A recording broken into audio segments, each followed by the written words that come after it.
morning, it's 9:30, October 11th. Call the meeting to order, 9:30. I would just like to start by acknowledging we have Councillor Dean is joining us virtually. Start with the adoption of the agenda. Start with administration. Any additions, omissions? No, Your Worship. Anything from council? Seeing none, ask a question. Councillor Williams? I'll make a motion that council adopts the agenda as presented. Motion on the floor. Call the question. All in favor?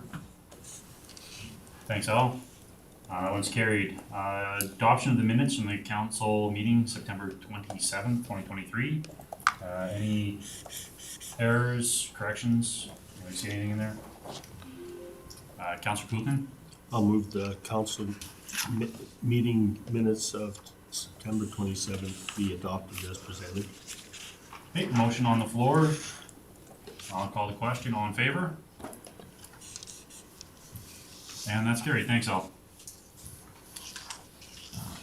Are a couple minutes short. Should we get into the 9:35 or wait a couple minutes? Yeah, Your Worship, technically you have to wait, so if you want to do 5.3 would We be. will move down to 5.3. A couple minutes we got draft bylaw 60823 code of conduct. Correct.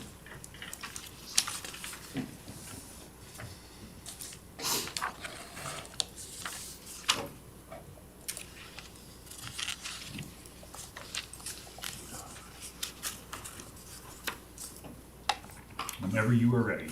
Good morning, Council. The Code of Conduct bylaw has been updated to include council committee members and other bodies in which council appoints members to. It was a gap in our documentation where there was no code of conduct for any appointees. So Governance and Priorities Committee has had a once-over and forwarded this to council for consideration. All right, start any discussion from council. Councillor Wilhelm. A motion the council gives first reading of bylaw 60823 code of conduct. First reading on the floor. Any discussion on the first reading? Seeing none, call the question.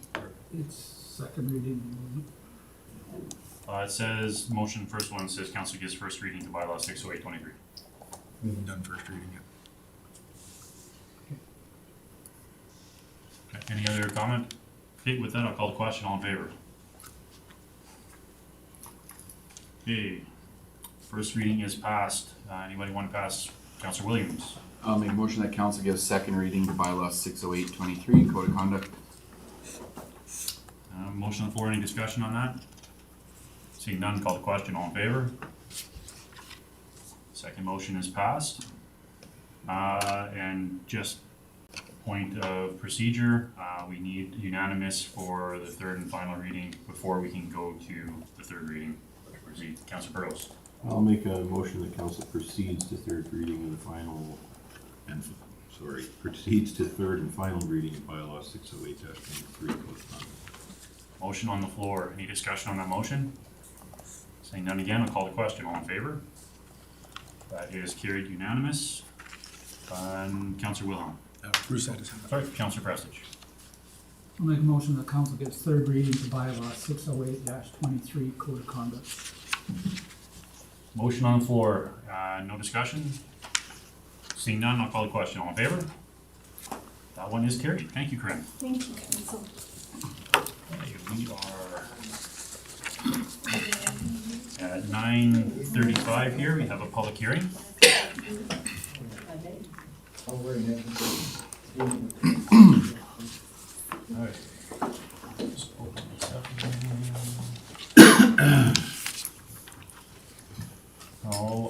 It's 9:35. I'll declare the public hearing for bylaw 60623, 2023 land use or LUA 03 land use amendment for plan 972 4048 lot 1 part northeast 285912 west of the 5th meridian from Ag 1 district to country residential district open. We do have members of the public here, so we'll start with a quick round of introductions from council. go around the table here, start with Councillor Wilhelm. Councilor Wilhelm, Division 4, Whitecourt East. Counselor Kilken, and I'm from Goose Lake, Freeman River. Dave Cush, Reeve, and Councillor for Anselmo. John Burrows, Councillor for Whitecourt West. Bruce Prestage, Counselor for Division 5, Blue Ridge. Deb Williams, Counselor for Fortiston Wingtimian. Right. I'd just like to start off by Your saying before we get into this, worship. each Your person, worship. oh, Yeah. sorry, and Councillor Dean online there.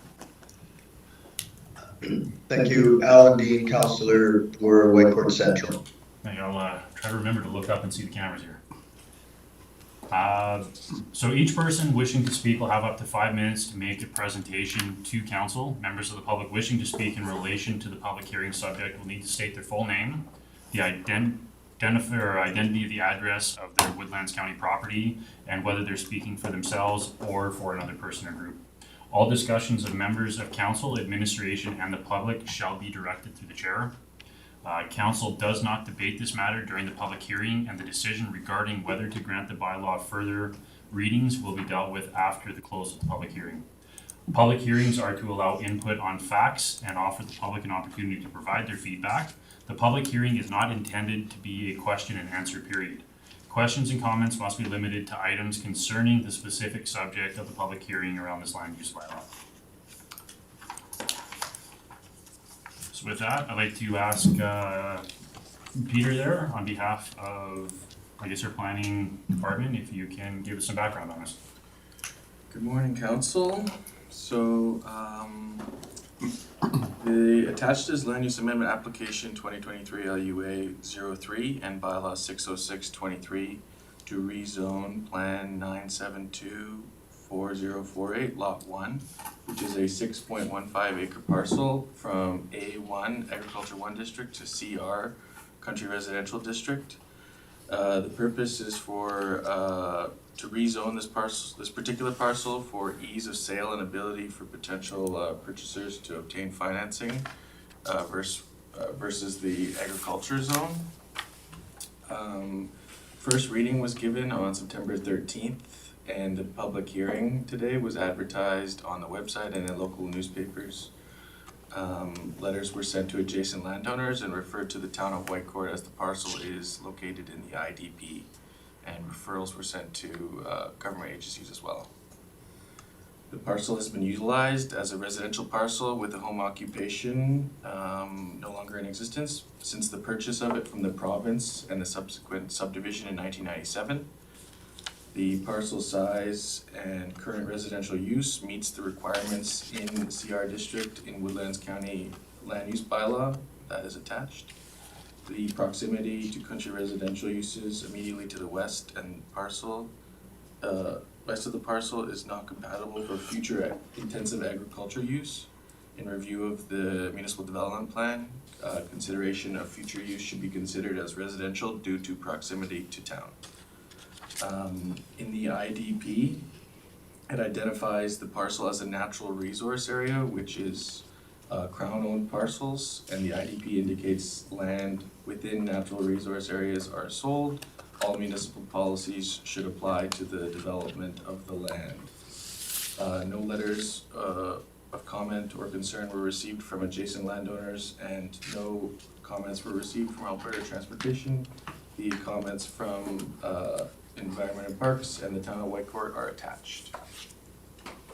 Okay, thank you. Down, council, any questions from council? Councilor Burrows.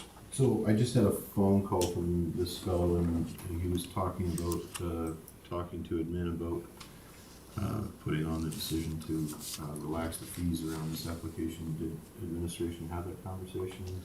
In speaking with Joan, that could be something that we can take to the next council meeting, through the chair.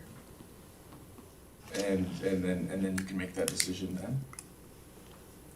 I'm just wondering, was there a conversation then? Between myself and the applicant? Yeah.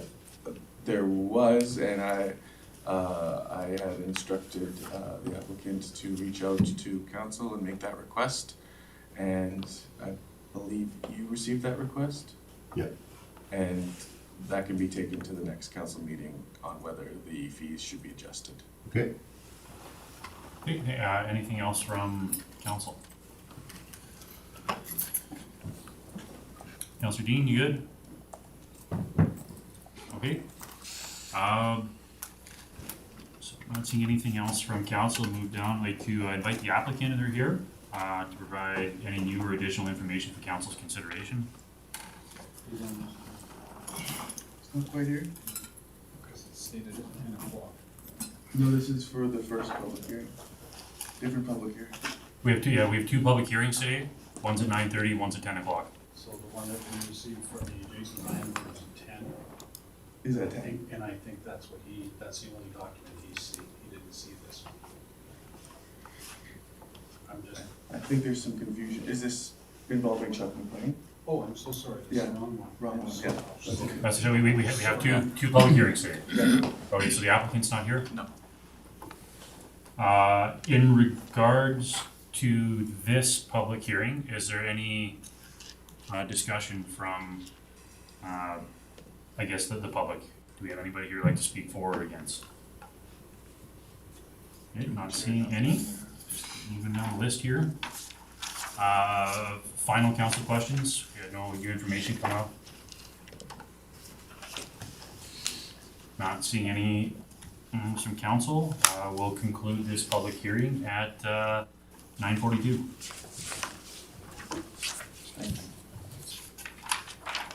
Given we are still early for the other one at 10 o'clock, I think we'll jump down to 5.1, bylaw on this one.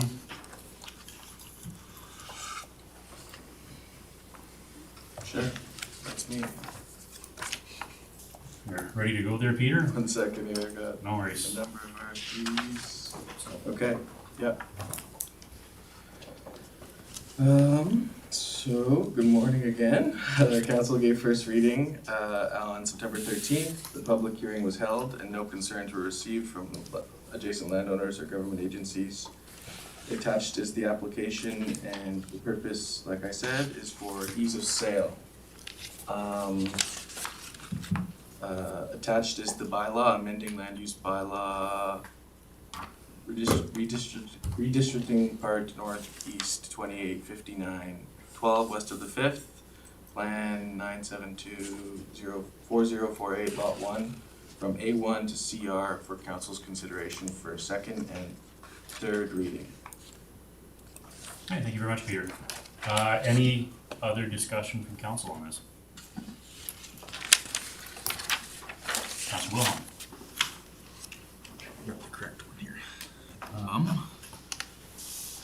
Okay, I'll motion that council give second reading to bylaw 606-23, amending Woodlands County Land Use Bylaw, redistricting northeast 2859-12 west of the 5th, line 972-4048 lot 1 from A1 Agriculture 1 District to CR Country Residential District.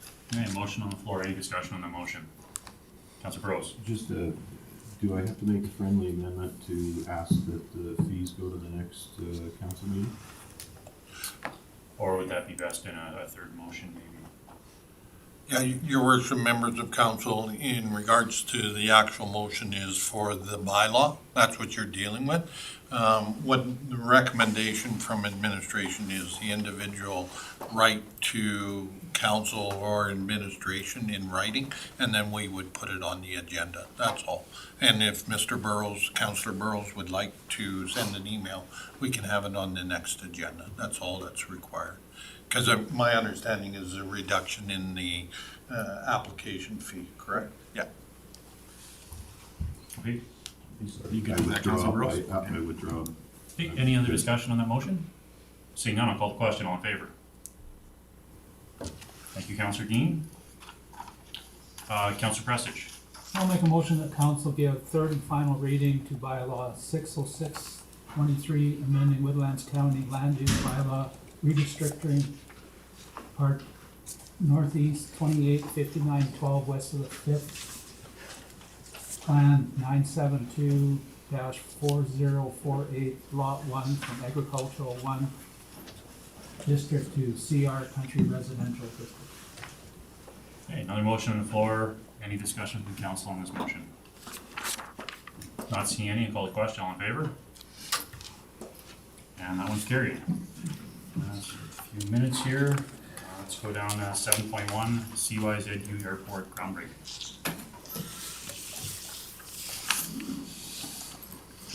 Your worship, members of council, at the last September 27th council meeting, a request was made to supply council with vegetation spraying costs at CYZU. In the fall of 2022, the cost for 57 hectares was $212.52 per hectare. Estimated costs for spraying next year are $194.29 per hectare for 70 hectares. The airport has a lengthy history of troublesome ungulates. By breaking the ground, seeding it to hay, it'll eliminate the hiding areas for animals. Based on the RFP that was let out, administration is recommending that the RFP for the groundbreaking be awarded to Tree Tech Enterprises Limited for $127,420. And the budget currently available is $172,623.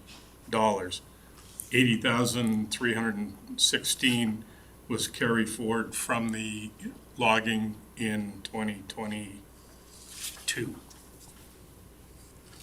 Okay, any discussion from council? A little bit more information this time. Councilor Burrows. What is the, sorry, through the chair to administration, what is the 2023 revenue, 12,000?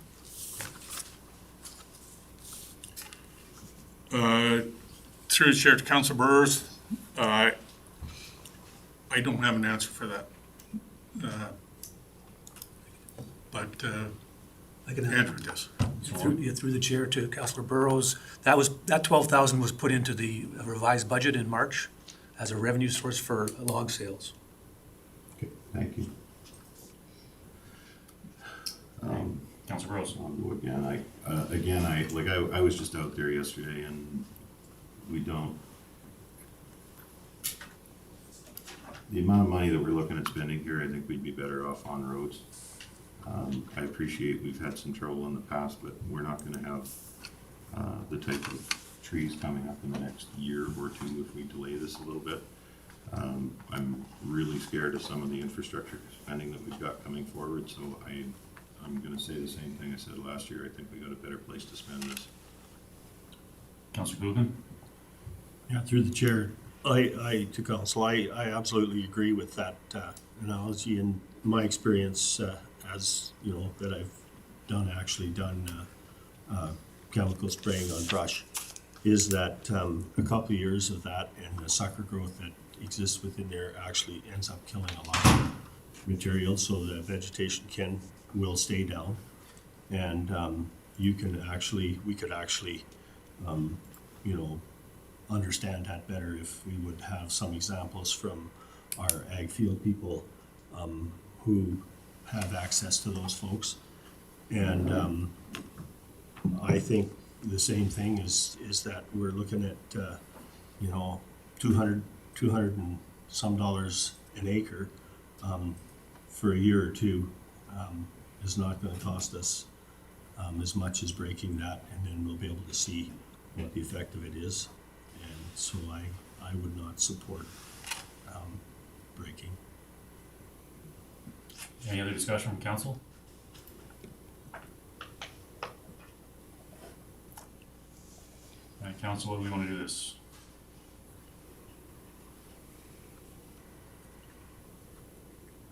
Motion, anybody? Councilor Coogan?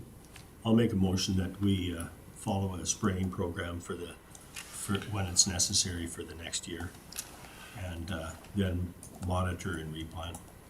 Your worship, members of council, what is the wording of the RFQ? So you either have to deny it or not accept any of the RFQs, was it Q? RFPs. RFPs. Yeah. To make a. Okay, so, you know, as a point of order, should we have two motions on that particular? Yeah, Okay, you can have it after. Yeah. I'll make a motion that we withdraw, that we don't award the 127,420 to Tree Tech. Your worship, members of council, what I heard is you're not accepting any of the RFDs? Yeah. That's your Correct. motion. We're not accepting the, okay, any discussion from council on that motion? Seeing none, I'll call the question. All in favor? Opposed? I just wanted to clarify. One point of order, Councilor D, I think we had just a bit of a delay here. Were you in favor or opposed?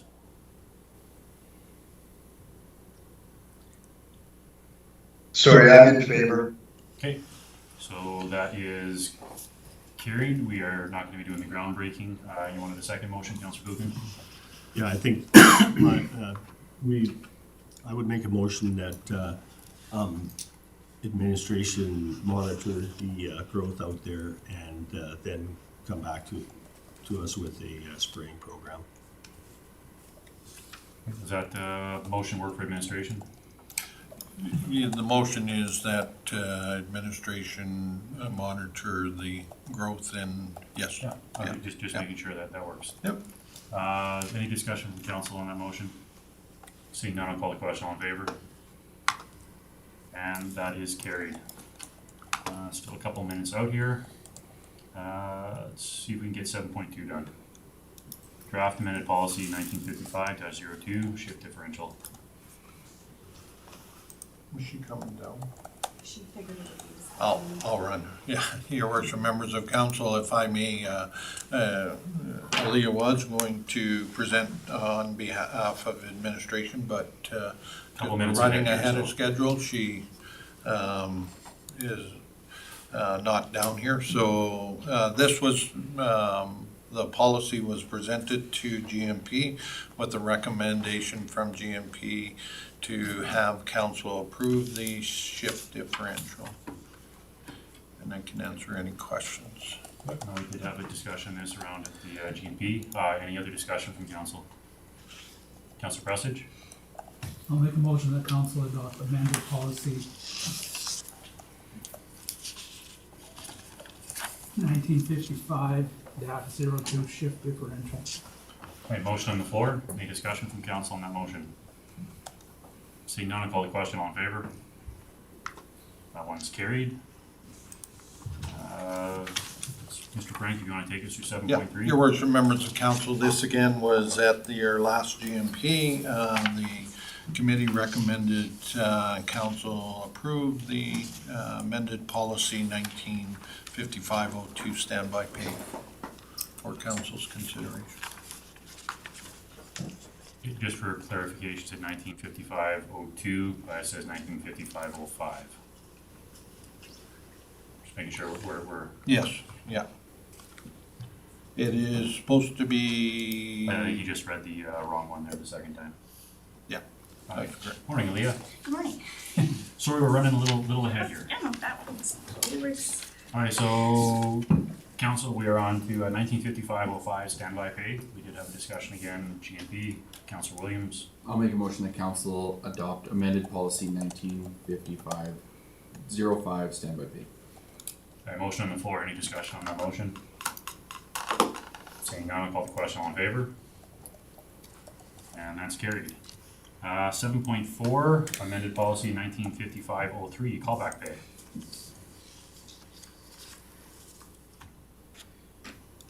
Go ahead, Aaliyah. So for the callback pay, there was just a couple changes to the rates in terms of like how the minimums that employees would be paid for responding to callbacks. The financial impacts were minimal just because it's treated as overtime, so that was the main thing for the callback pay. Okay. Any discussion from council? Seeing none, Councilor Burrows? I'll make a motion that council approve the draft amend policy 1955-03 callback pay. Okay, motion on the floor, any discussion on that motion? Seeing none, I'll call the question, all in favor? And that one is carried. Still 5 minutes out here. Get 8.1 done. Let's take a look, Mr. Frank, feel we have time to get 8.1 done? Yes, Your Worship. Okay, Mr. World. Thank you very much for coming down, Leah. Your worship and council, you have before you an RFD regarding the Accurate Assessment Group contract extension. We entered into a 3-year agreement with them in 2018 with the option for 2 3-year extensions. We entered into the first extension and it expires in March of 2024. And administration is recommending that that council approves the contract for an additional 3 years for the taxation years 24 and through 26. Hi, council, any discussion on this? It's pretty straightforward. Councilor Prestige? Just on how we hire these people, does it go out for tender or through the chair to administration? I can't remember how we did this, but. Through the chair to Councillor Prestige. So it did go to RFP in 2017, and they were the winners of the contract. And with the 2 extensions were added into that agreement. Councilor Prestige? With that, I'll make a motion that council approves extending the assessment services contract with Accurate Assessment Group Limited for a 3-year term starting April 1st, 2024 for the taxation year 2024 through 2026. All right, thank you. Motion on the floor. Any discussion from council on that motion? Not seeing any, I'll call the question, all in favor? And that one's carried. A couple minutes, I don't think we have enough time to get through another. 8.5 is quite quick. 8.5, you said pretty quick? No, we will move down to 8.5, organizational and regular council meeting time, October 25th. Corinne, are you taking us to that one? I sure can. Awesome, thank you.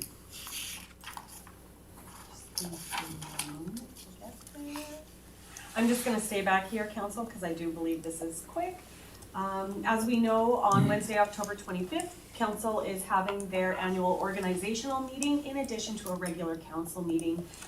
The regular scheduled time is at 5 p.m., though given the nature of both meetings, to avoid running into the evening, administration is recommending that we have a 9 a.m. call to order for the organizational meeting and a 9:30 a.m. call to order for regularly scheduled meeting. Hi, any discussion on this from council? I know we had a brief discussion on this before, but Councillor Wilhelm wasn't here, just wanted to make sure it worked around your schedules too. Sure does, I'll make it work. Any other discussion from council? Councillor Williams? I'll make a motion that council moves its meeting times on Wednesday, October 25th to 9 a.m. for the annual organizational meeting and 9:30 a.m. for the regularly scheduled council meeting. Motion on the floor, any discussion from council on that? Not seeing any, I'll call the question, all in favor? Okay, that is moved, and that should take us up to our next public hearing.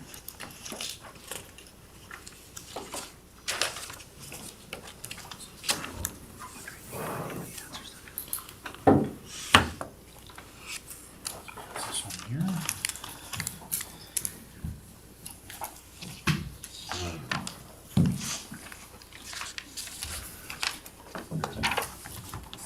Okay. It's, that's other papers coming around here. Councilor Burrows. Just before you open the public hearing, I'm gonna declare a pecuniary interest on this one, but I have read through the Municipal Government Act through municipal affairs, and I'm entitled to go and sit in the gallery and speak to this as a landowner, so I will do that, and I have signed in on the sheet. And that should, Yeah, I think procedurally, I was talking to Mr. Frank, that you need to walk out of the room and then come back in. says I just need to go sit in the gallery here, but Yeah, your worship members, and I point to section 172(1) of the Municipal Government Act, and it says when a councillor declares a pecuniary interest, he has sustained from voting of the question relating to the matter and has to leave the room subject to section 2 and 3, of which if there's a public hearing and he as an individual has a right to discuss that matter, he can do so. So technically, once you declare the pecuniary interest, he walks out, he comes back in as the public hearing, and then once you conclude the public hearing, he then, depending on if council is going to debate the question after on the agenda, he then would leave the room, but if you're on to another matter, he would then take the chair again. Vice Chair. do a lap. Well, you just, yeah, walk over or walk back in. I think we understand. Key to the procedure. So I'll start here. We do have obviously a bunch of extra people in the gallery here. So we'll start going around the table again with introductions. I'll start with myself. I'm Dave Bush, current reeve for Woodlands County and Councillor for Ensemble. I'll start with Councillor Dean on mine there. Alan Dean, Watercourse Central. Councillor Willem. Jeremy Wilhelm, Lakewood East. Peter Tolkien, Goose Lake, Freeman River. Bruce Prestige, Council Division 5, Blue Ridge. Devin Williams, Councilor for Winton U. Okay, with that, I'll declare the public hearing open at 10:02. I'd like to start by just saying each person wishing to speak has up to 5 minutes to speak if they're presenting to council. Members of the public wishing to speak in relation to public hearing subject will need to state their full name, identify their address in Woodlands County, whether they're speaking for themselves or speaking for a person or a group. All discussions of members of council, administration, and the public shall be directed to the chair. Council does not debate this matter during the public hearing, and the decision regarding whether to grant the bylaw further readings and consideration of the development permit will be dealt with after the close of the public hearing. Public hearings are to allow input on facts and offer the public an opportunity to provide their feedback. The public hearing is not a question and answer period. The purpose of the public hearing is for council to hear comments to be provided for or against the application in front of council for the land use amendment for the limited commercial district to direct control DC2 district so that council can make their considerations. With that, I'll start with you, Mr. McKay.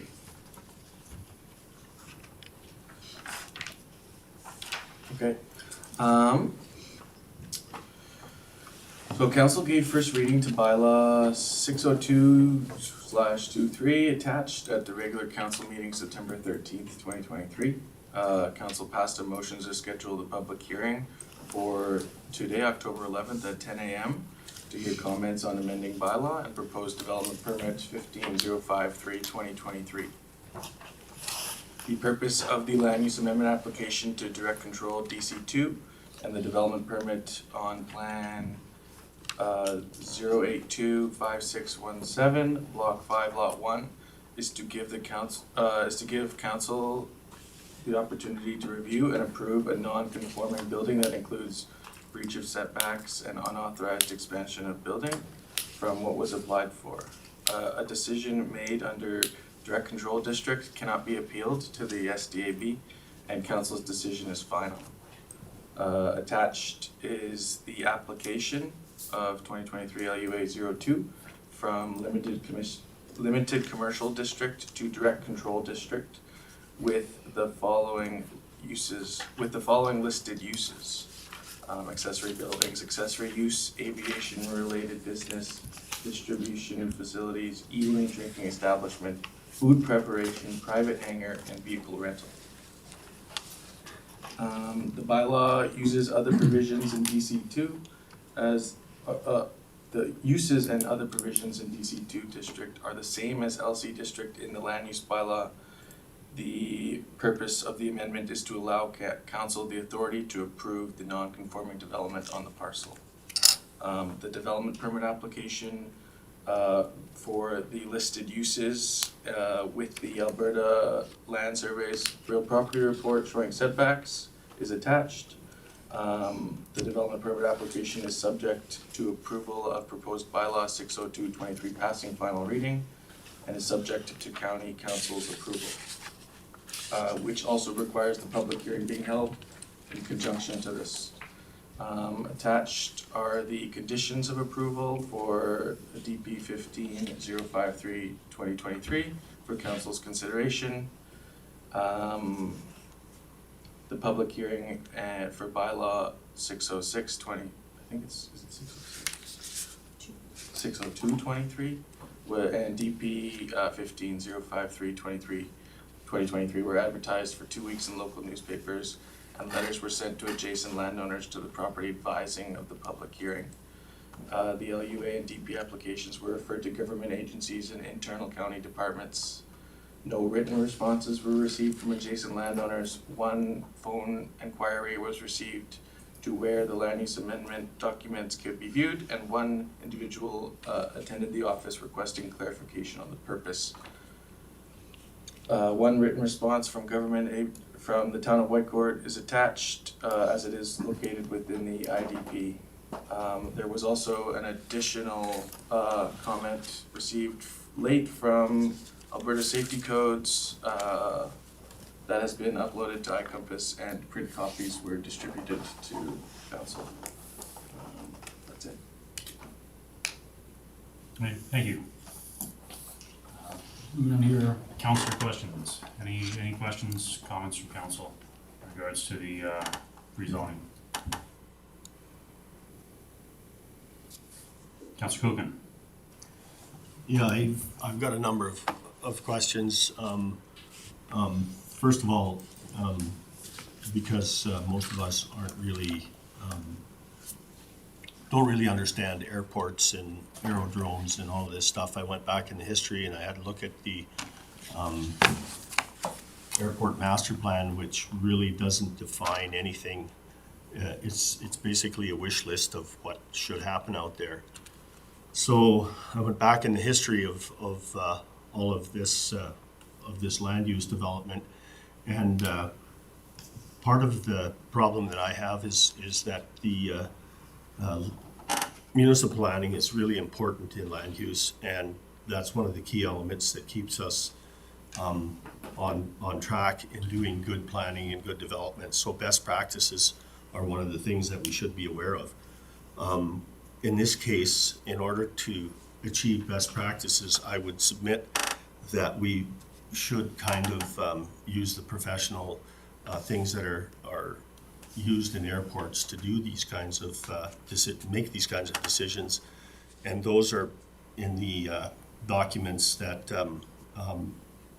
are known as TP 312, the 5th edition, and the CARS, which is the Canadian Aviation Regulations, which allow the development of an airport to be done in a way that is not only safe, but achieves the optimum use of that property, because airports are very expensive.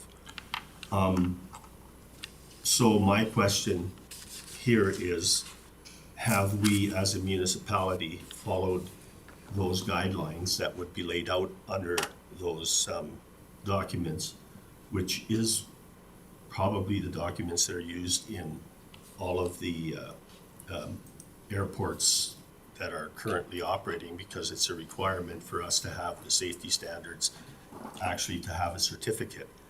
And so my question here would be,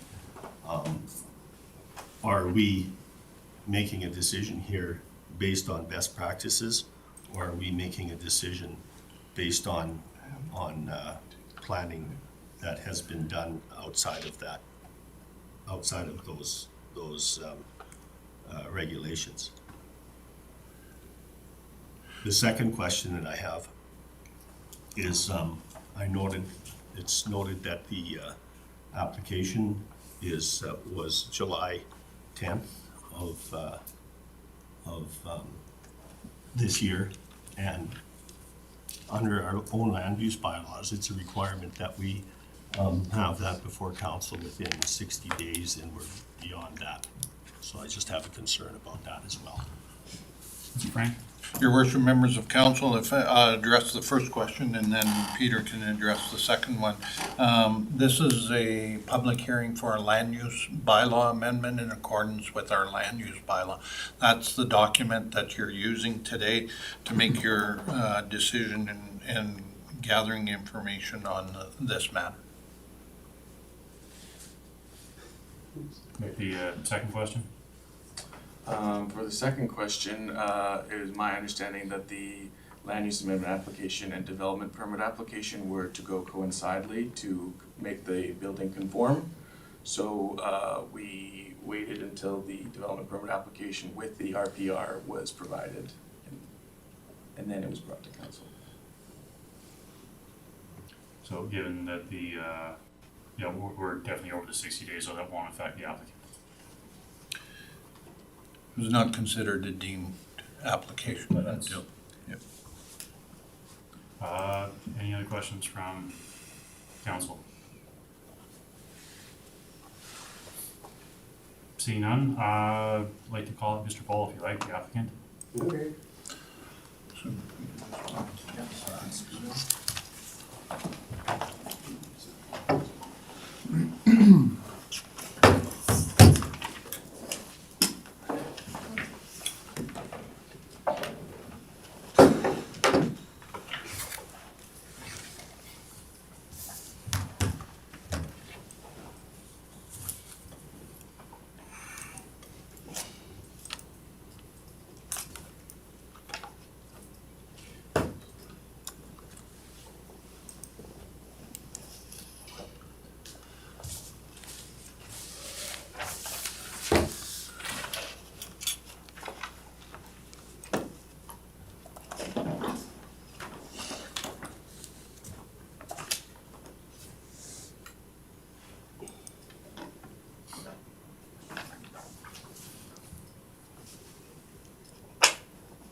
Okay, so I'm Jonas Bull.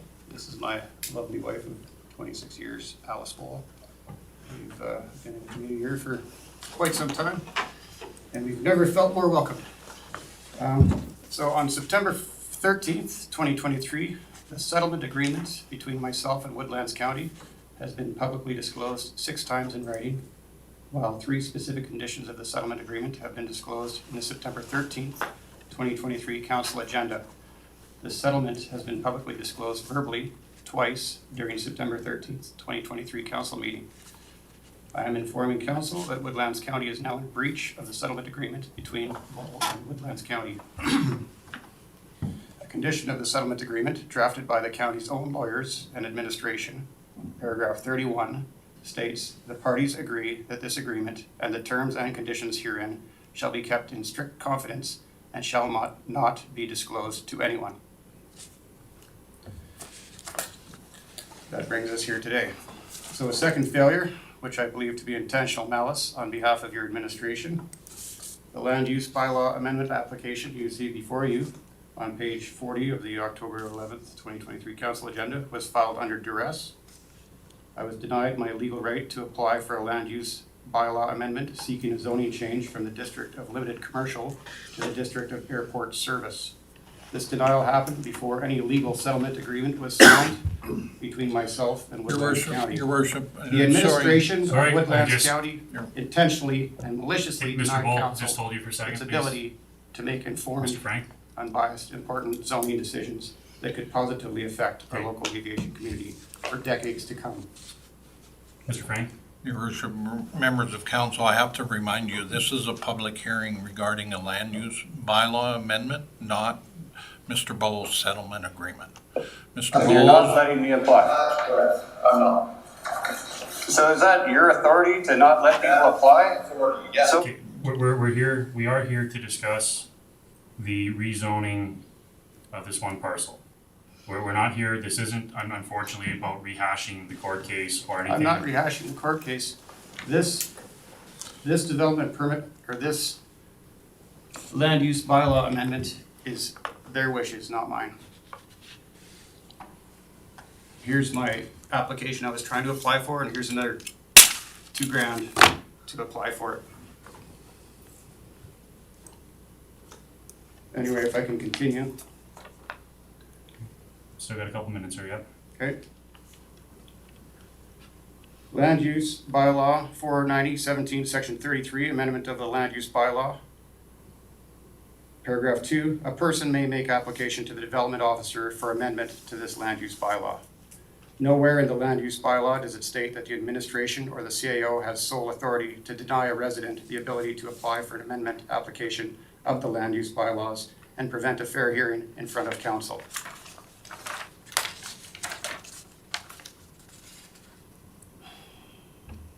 So, my reason for the rezoning into airport service is as follows. The definition of the word integral is necessary to make a whole complete, essential, or fundamental.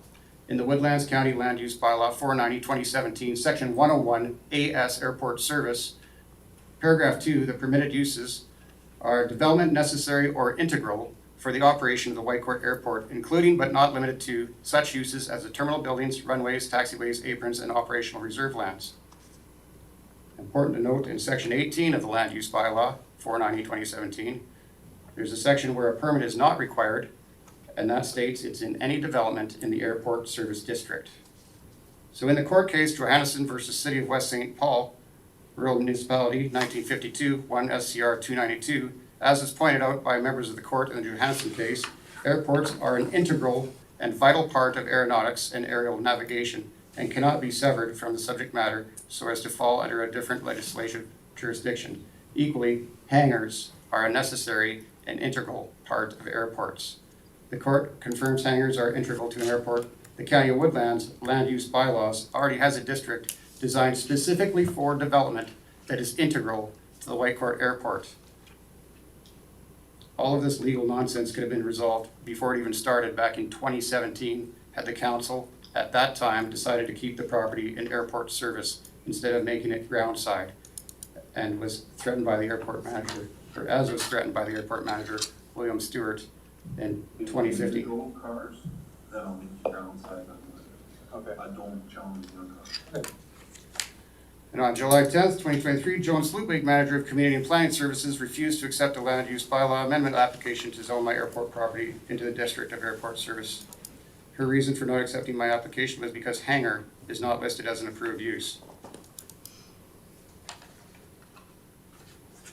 All right, just one at a time here. Okay, great. And of course, Woodlands County is in breach of land use bylaw 490-17. Land use bylaw amendment application we are currently considering has been filed on July 10th. And your own bylaws have been broken because it's past the 60-day due date. I mean, you guys, you seen how easy it was for them just to dismiss your bylaws when they break them. But when somebody else has a bit of an issue, it becomes blasting. Right, thank you very much, it's 5 minutes. I'd like to ask for public feedback now. Yes, ma'am. Hello, my name is Alice Bull, and I live at lot 2594005 Range Road 125 in the county. I'm directly involved in this situation. This is my husband. We own the airport property together, and this has been, we've been involved in this. I think about the word direct control a lot because that's what our application says here today, is that we're applying for direct control. And I just wonder, like, what makes us so special? Like, I feel my husband's a very great person. I think my kids are great people. I feel that our family is very special to me. But I don't feel that we are any different than anybody else that lives in this county. I don't think we need special rules to be able to run our business at the airport. Well, run what we are operating as a business now. Like, everything has changed so much, and it really comes down to zoning. We got zoned out of the district that was airside, which is what is meant for people at airports that are running businesses that use airplanes, use helicopters. And we got zoned out of that so that administration could put a stop work order on our hangar. We didn't build the hangar in a day. We were building the hangar for months, and then they finally rezoned us, and suddenly we're limited commercial, and we got a stop work order. But it wasn't until the rezoning, because they didn't have the authority to do that because we were within our rights. Like, we were just trying to build on our property. We're not stepping over the property lines, we're building on our land. And so all of this, like our business, we were bringing in aircraft to the community as part of economic development. Everybody's like, we gotta bring in more businesses, we gotta drum up the stuff. We were bringing in aircraft from overseas worth $250,000 and selling them across Canada. We were the Canadian distributors for these aircraft. They recently finally got their four-seater version out. They're over $1 million. We were the people here in Woodlands County that everybody in Canada was getting them from. When they released their fully electric aircraft, guess who sold it? The people here in Woodlands County, us. We sold that. But with the situation with the lawsuit, which you have heard about like this much, which I don't want to get into because we're here talking about direct control, we needed a hangar for our business. We needed to be able to fit that. There was previous situations that meant that there was a cement pad that got buried because things changed. They changed elevations of runways or not runways, the taxiways. Our cement pad got buried from our old hangar that we had to tear down once we got put in a hole. So putting our building up, we had to work around that buried cement pad.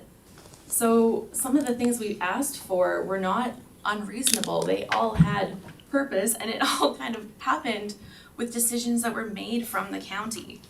So we are not the Canadian distributors of those aircraft. That business has come and gone.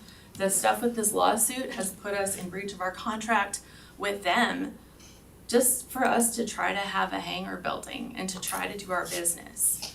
Like, what has this done? You know what that company just did? They just got taken over by Cessna Aircraft, you guys.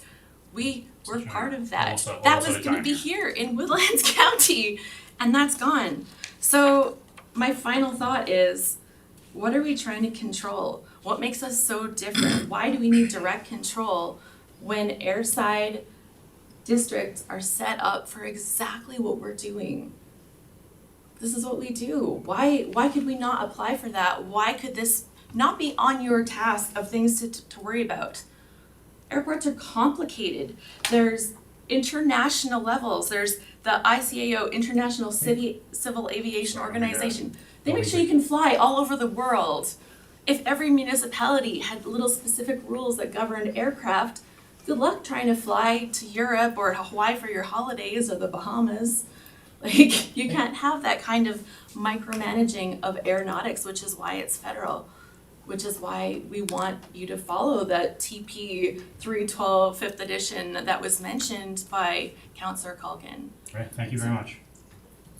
I'd like to ask anybody in the audience speaking in favor first. Do you want us to get off the desk here? Please, and then if I get anybody else wants to come up.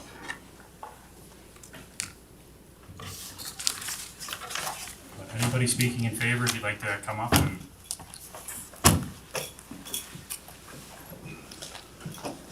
Mr. Bull, you might want to grab your clip of cash in that. No, I'm used to losing money in this county. Sorry, I'll grab it. Thank you. Wait. Hi, my name is Patricia McNeil. I live at Lot 2, 124062 Township Road 593A. And I'm here speaking specifically on my own behalf. I'd like to say that this particular issue isn't something that I really have had prior knowledge of up until fairly recently, other than what I've been hearing in the county as a resident with ongoing litigation. And essentially, it's a barrier to business development at the airport whenever we have conflicts that are ongoing for any amount of time. So specifically, my interest is I would really like to see this issue resolved. And, you know, the county spent a lot of time and resources in dealing with this issue. And ideally, it going forward so that business can move forward in that area. And that, you know, you guys as a council and us as a county are no longer dealing with this. Specifically, when I did look into the zoning with direct control, basically my concern is direct control is something that has a very specific use. And in this particular time, the detriments of direct control, and this is a paper that was published actually in Edmonton speaking about why they were changing some of their regulations from direct control. It says direct control is locked in time. It creates a lack of flexibility for landowners and they're missing out on market trends. Complex user experience, difficult to find out what rules apply, and it's a complex review and interpretation. Limited potential for variances. It creates more barriers for developmental permits and can extend timelines, increased opportunities for all appeals. It's expensive and time consuming. Added in time and notifications and reviews may impact a project's viability.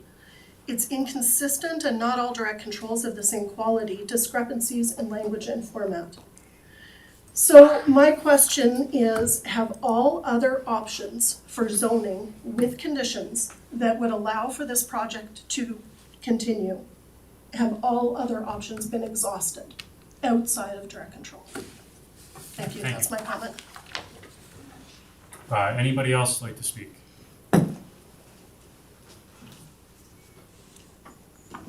Okay.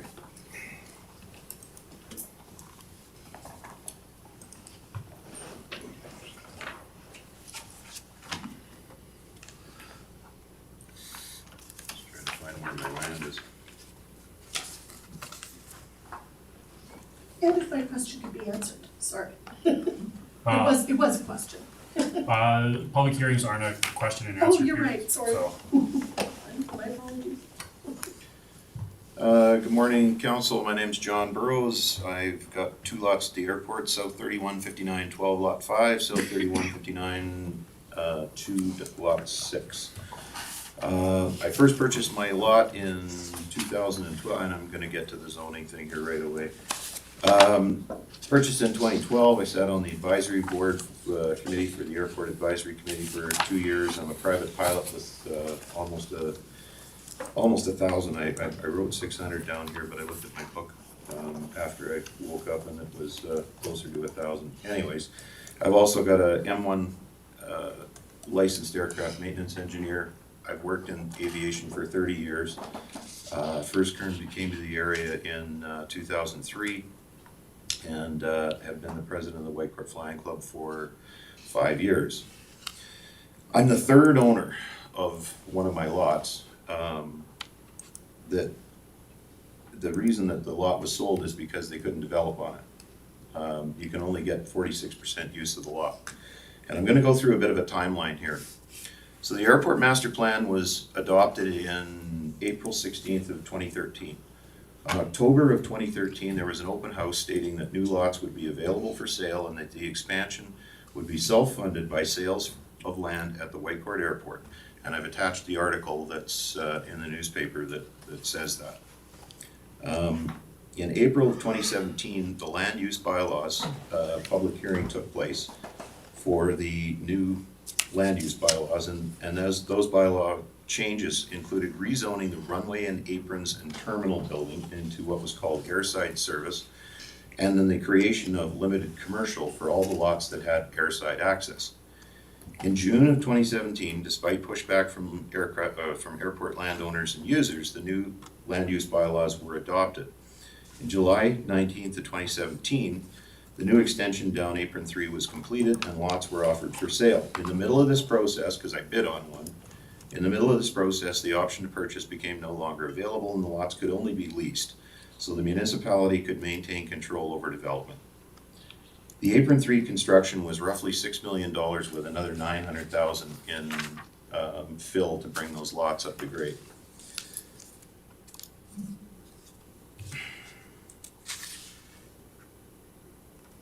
So I came to council in 2017 when Woodlands County revised their land use bylaws and moved my lots and all the airport lots from Airport Service District to a newly created limited commercial district. I spoke against that move then, and I'm speaking against this move to direct control now as well. The municipal government is part of a hierarchy of laws. And the first thing we have to ask ourselves is, do we have the authority to make this bylaw? Aeronautics is a matter of exclusive federal jurisdiction, and it was confirmed in multiple cases. So I'm gonna start with some definitions. The definition of an airport, the federal definition under the Aeronautics Act, any area of land, including the frozen surface thereof or other supporting surface used, designed, prepared, equipped, or set aside either for either in whole or in part for the arrival, departure, movement, or servicing of aircraft, and includes any buildings, installations, and equipment situated thereon or associated therewith. The current Woodlands bylaw contains a similar description. So does that description of an airport include hangars, and does the construction of hangars fall under the Aeronautics Act? If the answer is yes, then the next question is, does the municipality have the jurisdiction to issue development permits and enforce provincial and municipal guidelines at an airport?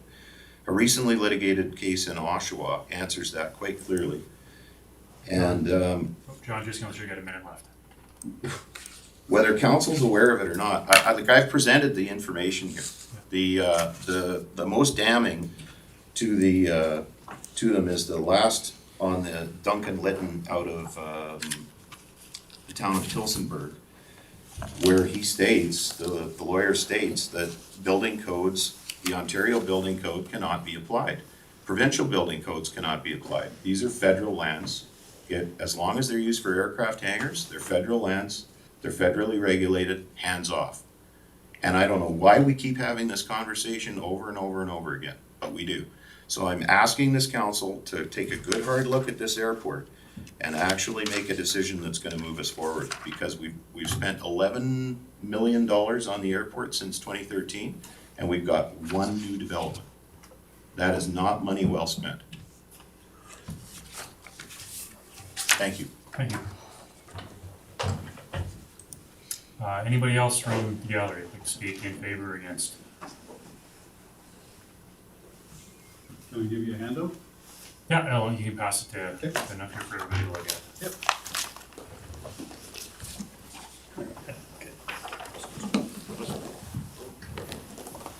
So same things, kind of timeline. Thank you very much.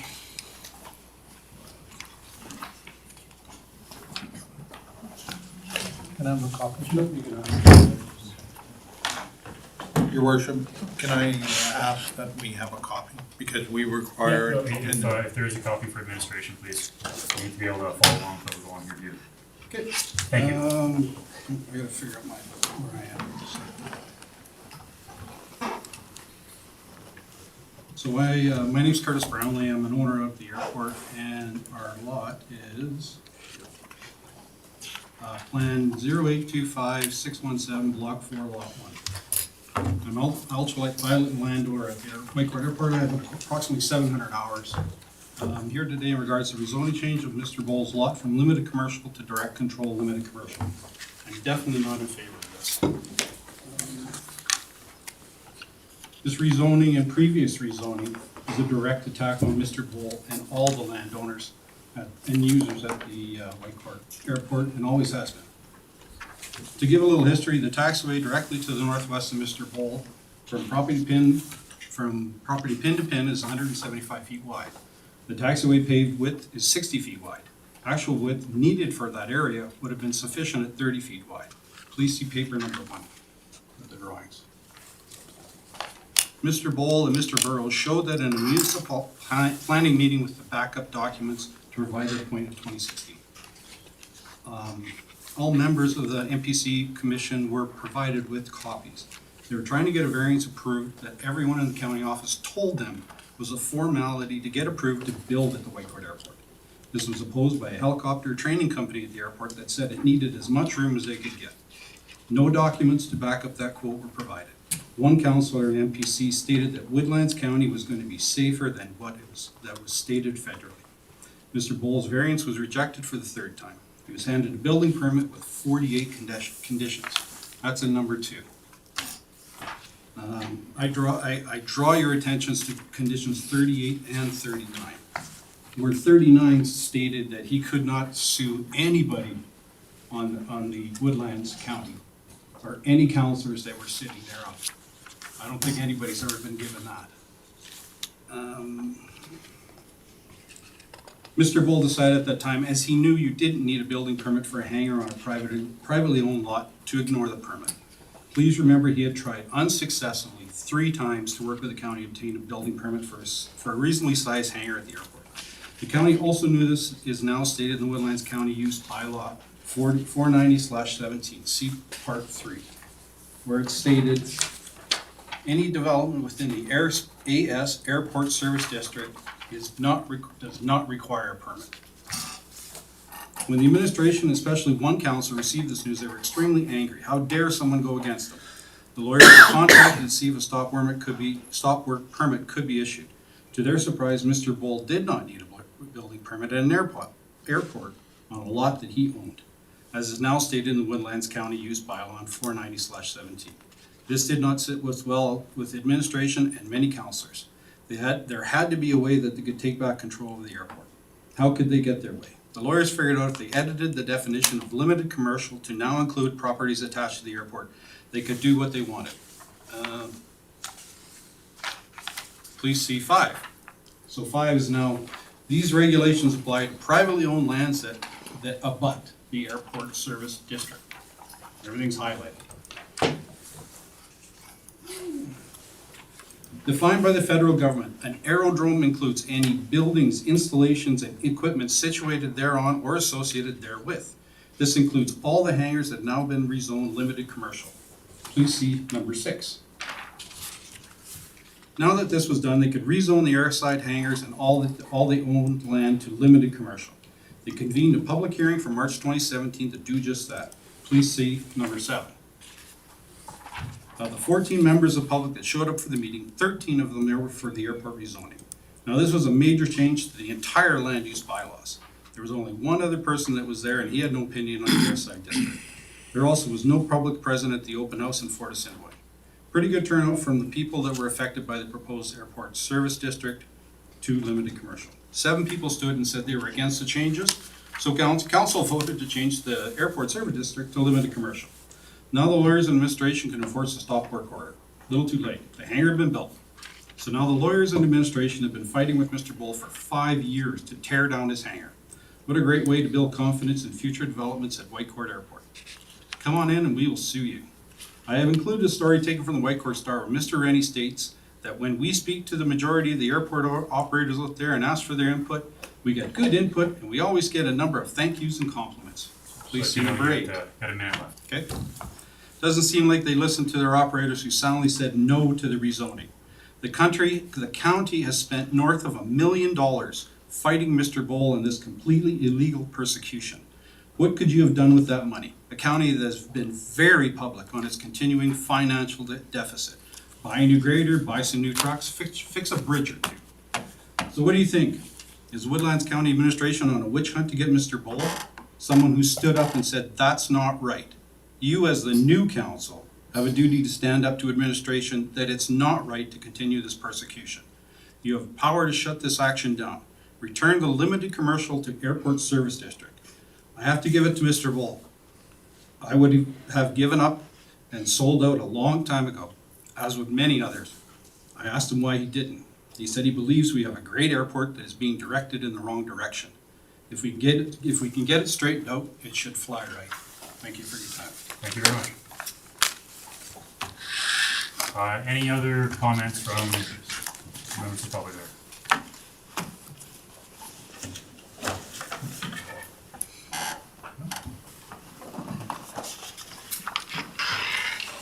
Good morning. Morning, I'm Paul Law, Northeast 1959-12 west of the 5th, representing myself and Tega Helicopters from the airport.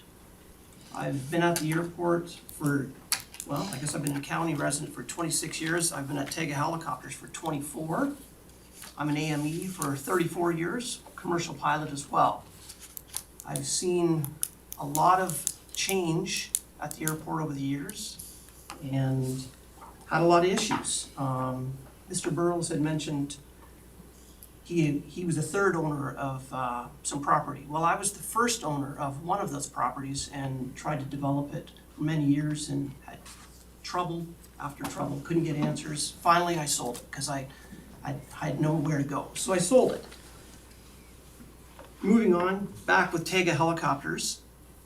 We've currently got 2 hangars. I think we have 4 lots, if I'm not mistaken.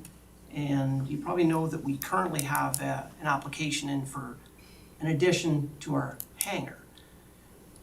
With the addition, and based on rules or not rules or unknown, we don't know at this point, we were going to proceed and break ground in May or June of this year.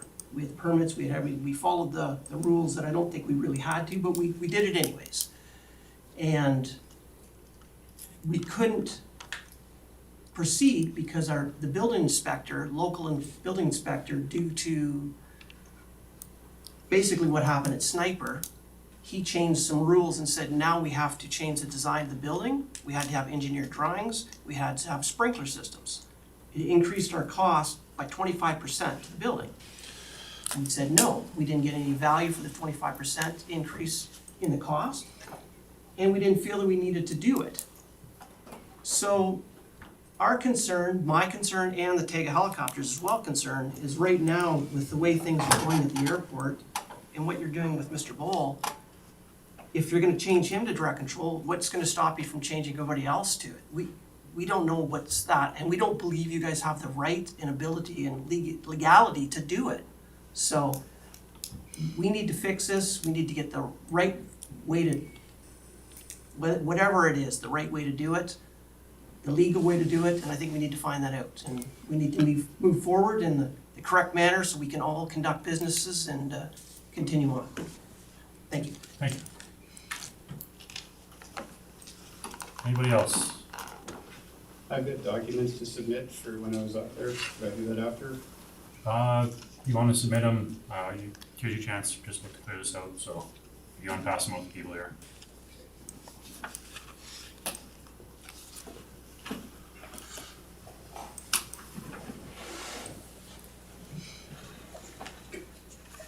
Who want me to?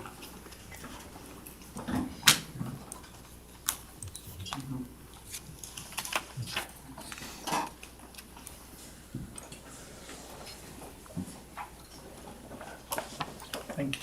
Pleasure. Okay, and any other feedback from the gallery? Not seeing any. Move down to final councillor questions or comments. Councillor Wilhelm. Through the chair to, I guess, Mr. Bolt. So the whole point of this public hearing is to discuss change from LC to DC. Your application is from LC to DC.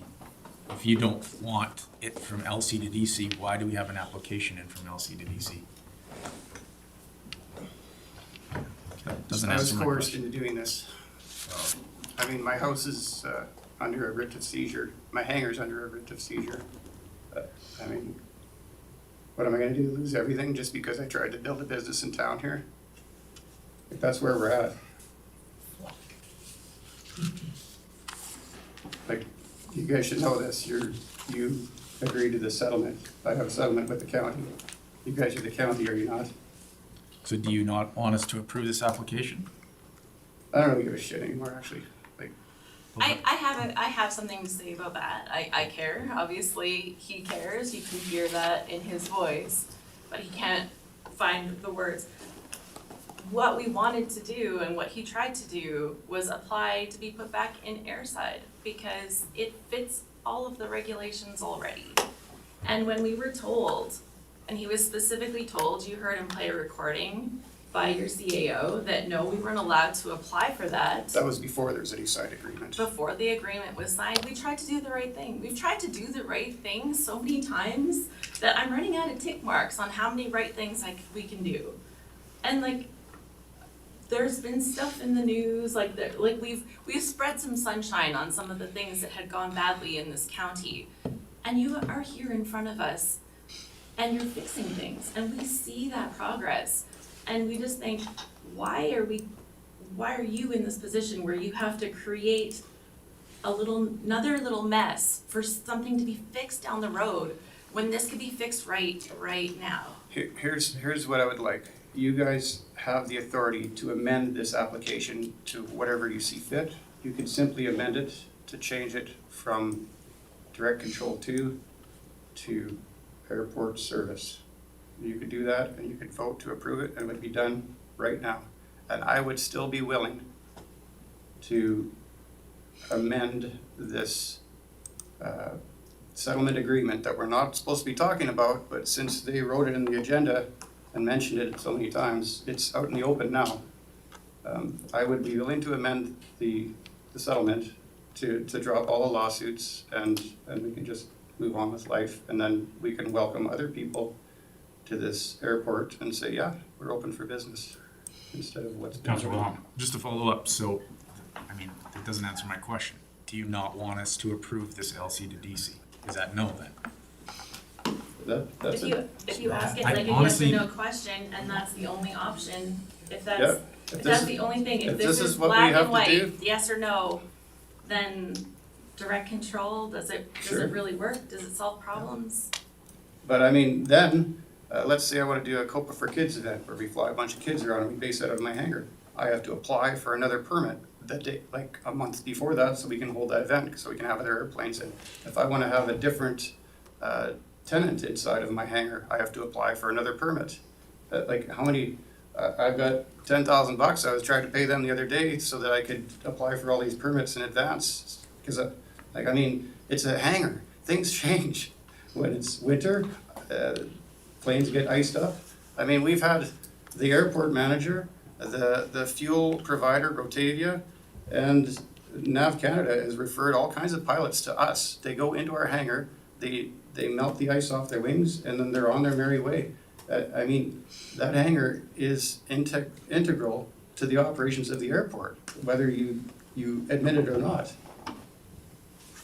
Any other questions, final comments from council? Just for clarification, so I apologize. I don't have enough information to make a decision on airport service or direct control. I understand we're doing direct control specifically so that you can have your variance with your. Well, With your, that's the let me thing. finish talking. Yeah, go for it. Supposed to be any debate. I understand we're doing direct control specifically so that you can keep the variance on your building and we can continue on with the process of getting your business back moving. I don't have the information for airport service to make a decision on that today. So I'm asking you guys, do you not want us to approve the LC to DC? Well, can I? Because that's what we're here talking about today. Yes, the variance with this direct control, they still have the same setbacks as they do in the limited commercial district that we're trying to get out of. So there is no change. We're gonna have to apply again for a new development permit with a variance, just like we've done in the past. So it really doesn't make it any better. If you are able to pull up your own bylaws and look at the airport service district, you guys have computers and stuff and people that should be able to do that. Do you have your bylaws on hand here? Like the information is provided here. in this building somewhere. Are we not able to look up? Well, we're working on this right now. I can't ask the administration to go and start pulling up all the other information. This is what we have currently. So any other final comments from council?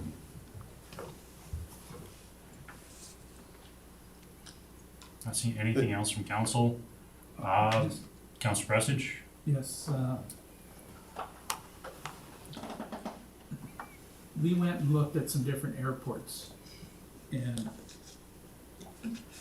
talked to some people at the airports, and if it's airside, that means if you can come off the taxiway to your hangar, you're deemed airside.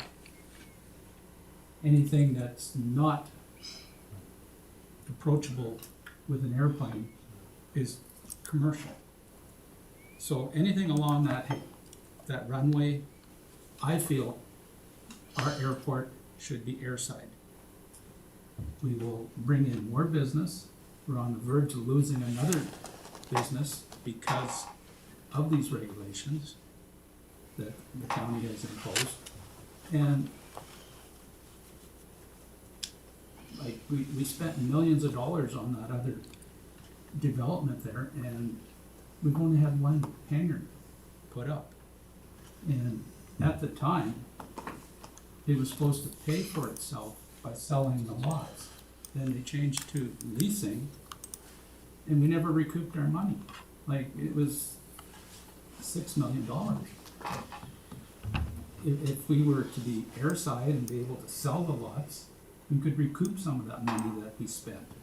As of now, we're not getting any new development, and we're losing the development that we have because of the regulations imposed by this municipality.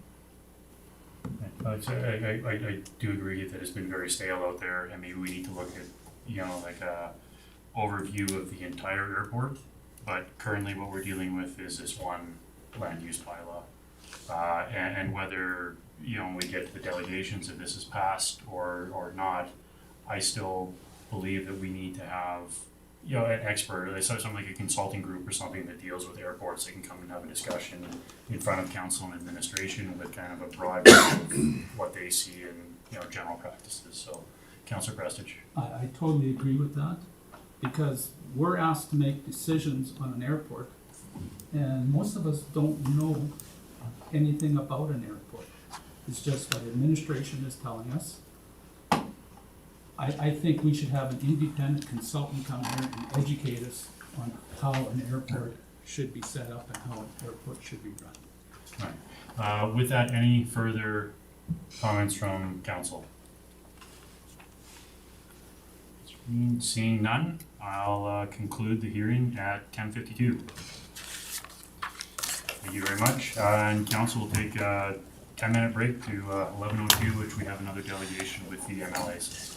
Do you want the $2,000 for that application I submitted? Because they wouldn't allow me to submit it in the past, and I'd like to have it submitted. Your worship, members of council, we would not accept the application at this point in time. And administration still stands by what I told Mr. Bowl previously. Taking your choice away, your ability to make decisions. Right. Thank you, everybody, for coming. Thank you so much for your time. We appreciate it. Can you let us know when we're clear there, Nikita?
we are back, and we're a little late for our next delegation, but we do have Honorable MLA Martin Long and MLA Glen Van Dijken joining us today. How are you guys doing today? Good, thank you. Thank you for coming. I see it's Reeve. Yes, sir. Used to be mayor, not? We changed that to what, about a year ago? 2 years ago? Okay. 2 years ago. We wanted to Maybe 3. embrace that rural identity, so.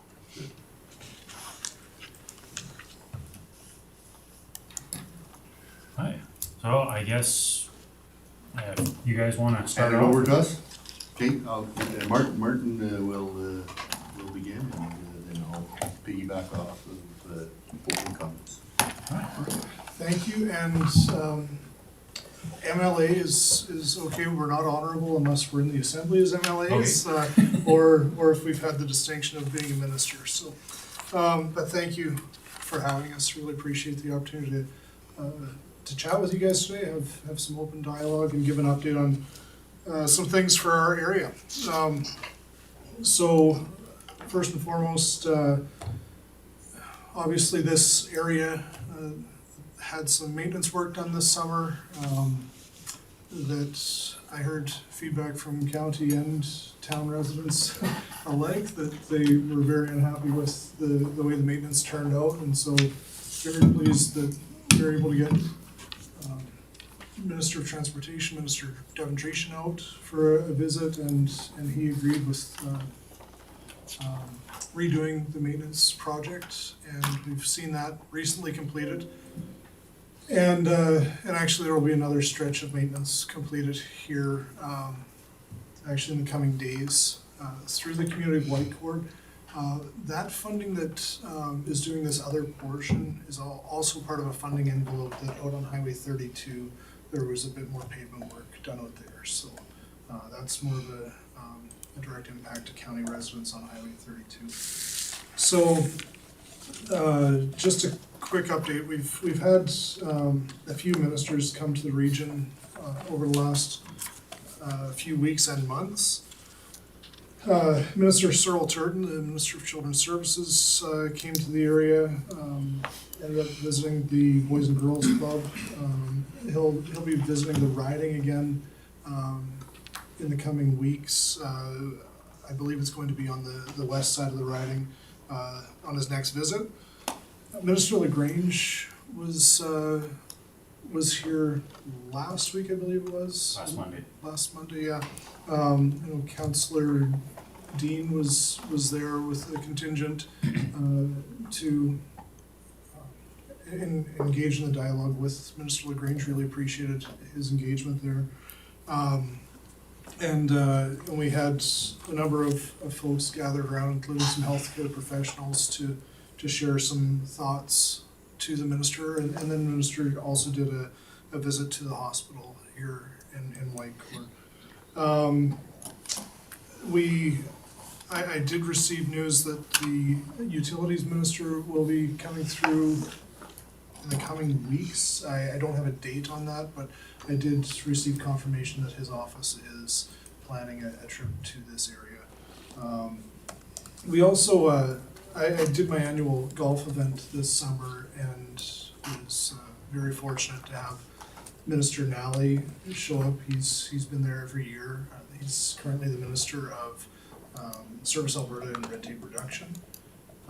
Minister Tanya Furr, Minister of Culture, was here. Minister Devonshire, Minister of Transportation. Jackie Lovely was here. I think I'm missing someone, but I do know the Premier was here as well.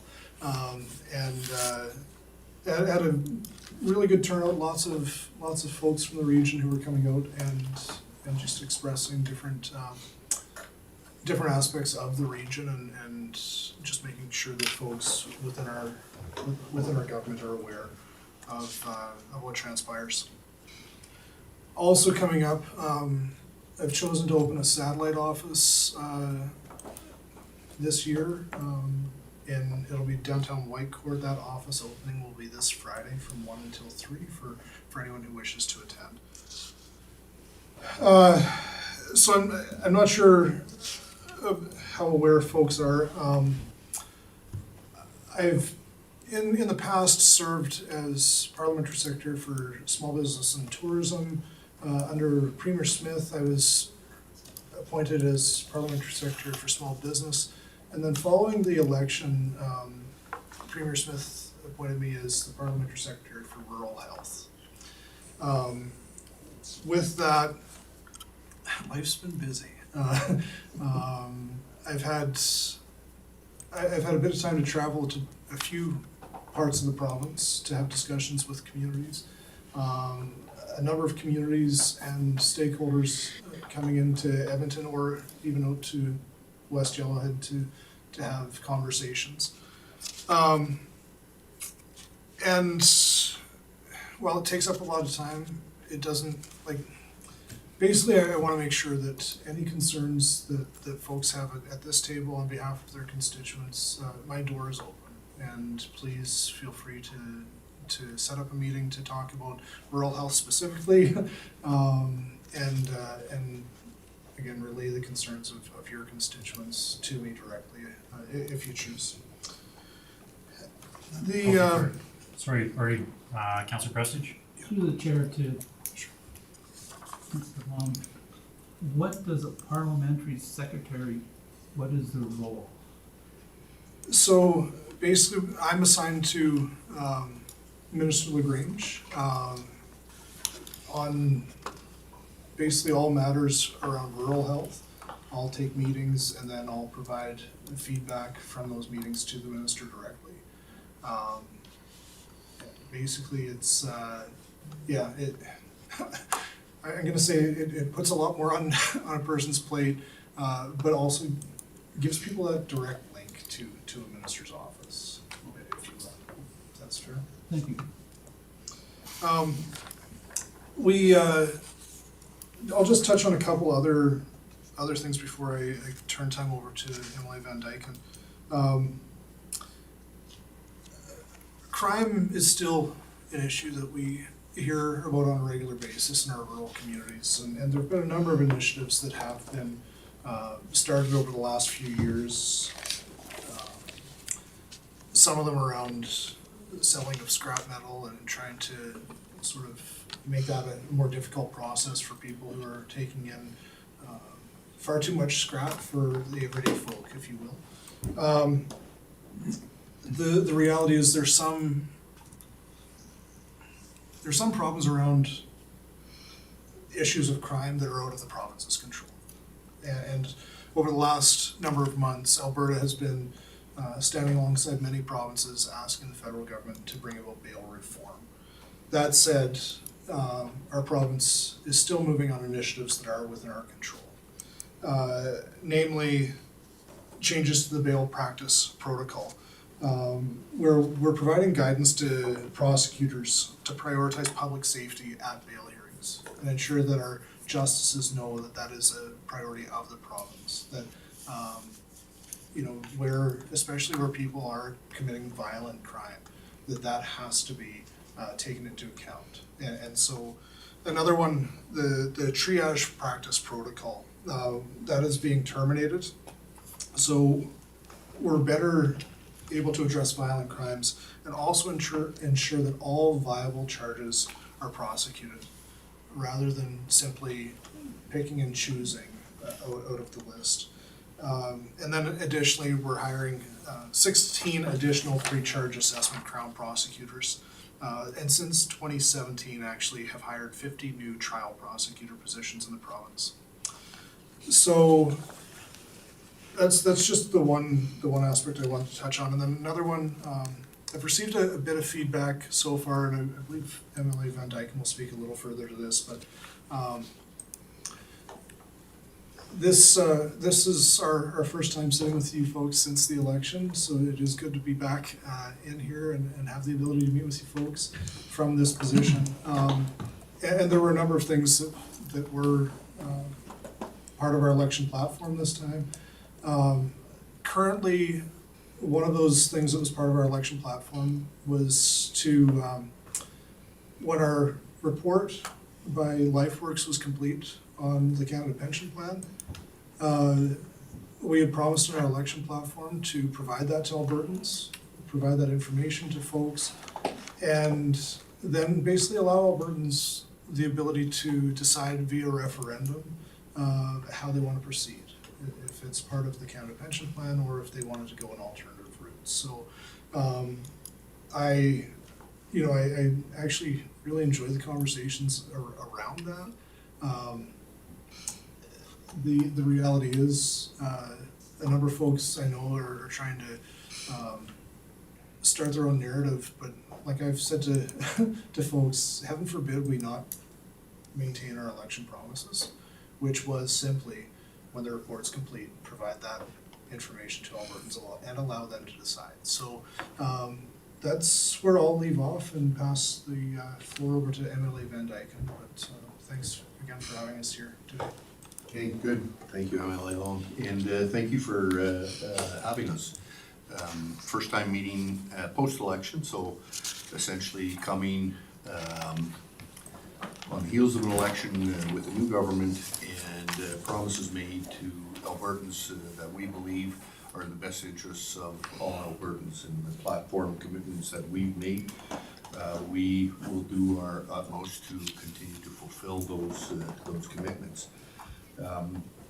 I would suggest that one of the key commitments in our platform and Premier Danielle Smith are working on is to ensure that we keep our industry strong and that we have jobs available for Alberta families, and that we're able to ensure that can be sustainable into the long run.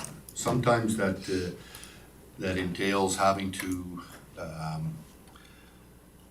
do work with other jurisdictions, and sometimes it entails actually having further conversations with the federal government and trying to ensure that federal government policy doesn't get in the way of our industries being able to succeed and our Alberta families being able to be sustained in the long run. So we will continue as a government to ensure that the policies coming out of Ottawa will not go counter, especially in jurisdictions that we are charged with overseeing, go counter to what's in the best interests of all Albertans. One of the things we also committed to was working to ensure that more Albertans, more money stays in the pockets of Albertans. Lowering the tax bracket on all earnings under $60,000 will help all Albertans, working and non-working. Other Albertans, that seniors even, will benefit from the lower tax bracket under $60,000. So that's a promise that I will continue to ensure that gets completed, and that we're in a position in Alberta to stay the lowest tax jurisdiction in the country. I believe we see how taxation in this country has caused a lot of hardship in certain jurisdictions, and I think in Alberta we can see that low taxation policies actually work. So with regards to some of the work that gets done for myself in the Athabasca Barrhead Westlock constituency as part of Woodlands County, MLA Long talked with regards to some of the infrastructure work that gets done, the transportation work. I think Highway 661 is completed, and the resurfacing project there. They're still working on some of the Highway 33 work that's should be scheduled to be completed this fall. They're working on intersection improvements in mostly County of Barrhead there. But that was a big project. That was something that we saw necessary for quite a number of years, and I'm happy that was finally into a position to get it completed. I hear a lot of good reports from residents in that part of your county that are very happy with how things have proceeded. If there are any concerns, don't hesitate to come forward with those concerns. on what's being done there. We also have the bridge over the Athabasca River by Fort Sibling there that needs work done. Unfortunate incident this summer with part of the bridge giving way. The work is completed to repair that repaired that. I have been in conversation with the regional director from Alberta Transportation to ensure that they continuously monitor that bridge. I actually went out with private individuals underneath the bridge in the boat just to inspect for my own understanding as to what the residents had been telling me and getting a good understanding as to what their concerns were. So I believe the department and Alberta Transportation are very much on top of what's necessary to get done there. The bridge replacement is in the planning stages. Currently they're working to hire entity to begin the design process. Design process will likely take a couple years, and then design consultation, permitting will be following that, and then of course they got to get the go ahead on the funding. So that's one thing I'll be focused on, is to ensure that that bridge project continues to proceed in a timely manner. Like all things government, it's actually very important to be a squeaky wheel at times, because squeaky wheels do get attention. I'm going to refer to disaster relief programs. I know that's one of the concerns that you have, and be timeliness within disaster relief program. I would just like to say our DRP application for the fire was approved. Okay. So I'd like to at least thank the GOA for that part. We're still working the flood, but we do have the first application was approved. Okay, that's good to hear. That's good to hear. What I would submit is ensure that approval and the process of actually ensuring that it comes to completion sometimes takes a little bit of work as well, to make sure that the department keeps moving forward. And if there's ever any concerns with timeliness and completion, and if you run into hurdles with claims approvals, then be in contact with myself as well as the department.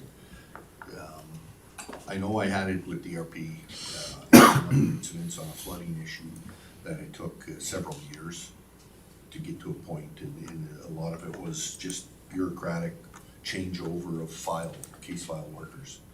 And so always be on the alert that we're here to help you ensure that those timelines and processes get met, as opposed to, well, they're off to the side of the table sometimes. And so we're here to help, essentially, is what I'm saying. Is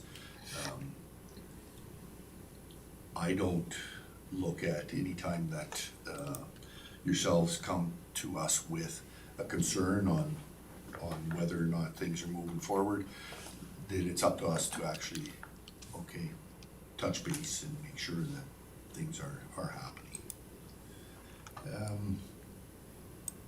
And I know one of the things that was on the list that I received was with regards to STIP funding in airports. I'm sure we're gonna have some more discussion about that.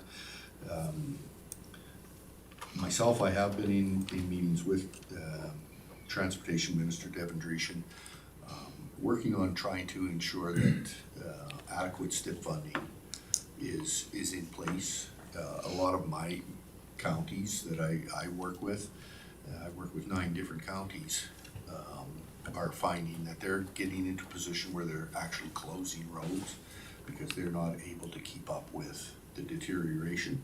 And so those are the kinds of things that if you are getting into a position where it's becoming critical, I need to know, and Long needs to know, and that we're able to understand what the concerns are out in our constituency and can bring that forward. I'm actually hoping for increased funding for the STIP program, primarily on the bridge replacement and maintenance files, but that's a decision that'll be made in the next couple months. And so I need feedback on that as well, as to what you're seeing in your jurisdiction here. So I think I'll leave it there for now. Leave it open for questions, and then anything that we can answer now, we will try and answer. If there's questions that we don't have the answer to at this point, we'll get them for you as quick as we can. I got one here first, and I'll go to Councillor Wilhelm. Now, this is a concern, obviously, you guys aren't gonna have an answer for, but if I'm sure the province is looking at, that affects multiple municipalities and lots of individuals. The issue around utilities and the costs in this province, I believe the report said this summer we were up 125% over last year on the, I guess utility costs for residences. My concern, mine personally, and I know some of my constituents that I deal with and I talk to, is the fact that what they're seeing for their utility bills currently are usually at the highest rate that they've been paying in the middle of the coldest part of the winter. And those rates are usually 3 times what their summer months are.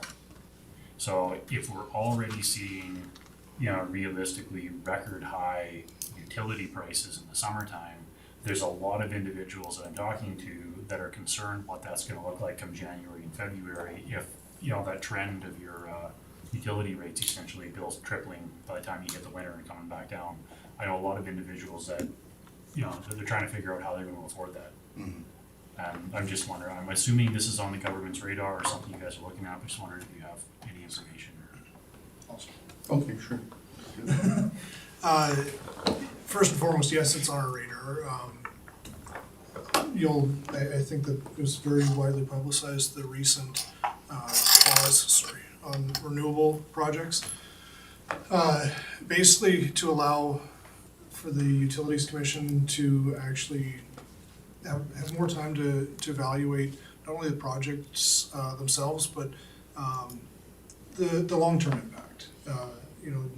To bring a level of expectation to renewable energy projects that is similar to other projects around the province, whether it be oil and gas or mining or other energy projects, as far as reclamation. And those are discussions that have basically been put to the side as the renewable component of the electricity market has pushed forward at an incredible speed. That said, I was part of industry in this region that bore a massive impact to changes that were made before I ever entered this elected position. And thankfully we have a strong industrial component in this region that understands how the electricity market works and the impact of some of the decisions that have been made in the past. One of the issues that we've seen is the rapid takedown of coal-fired generation, which was the cheapest form of electricity in our province, and it was reliable baseload. And unfortunately, to shut it down quickly before end of life, cost taxpayers a ton of money, cost ratepayers a ton of money, and it continues to impact us until we get back to a place of reliable baseload energy being back available for the grid. I did talk to the minister, our utilities minister, a few weeks ago, and as I said earlier, he's planning on coming to this region to have discussions about the path forward.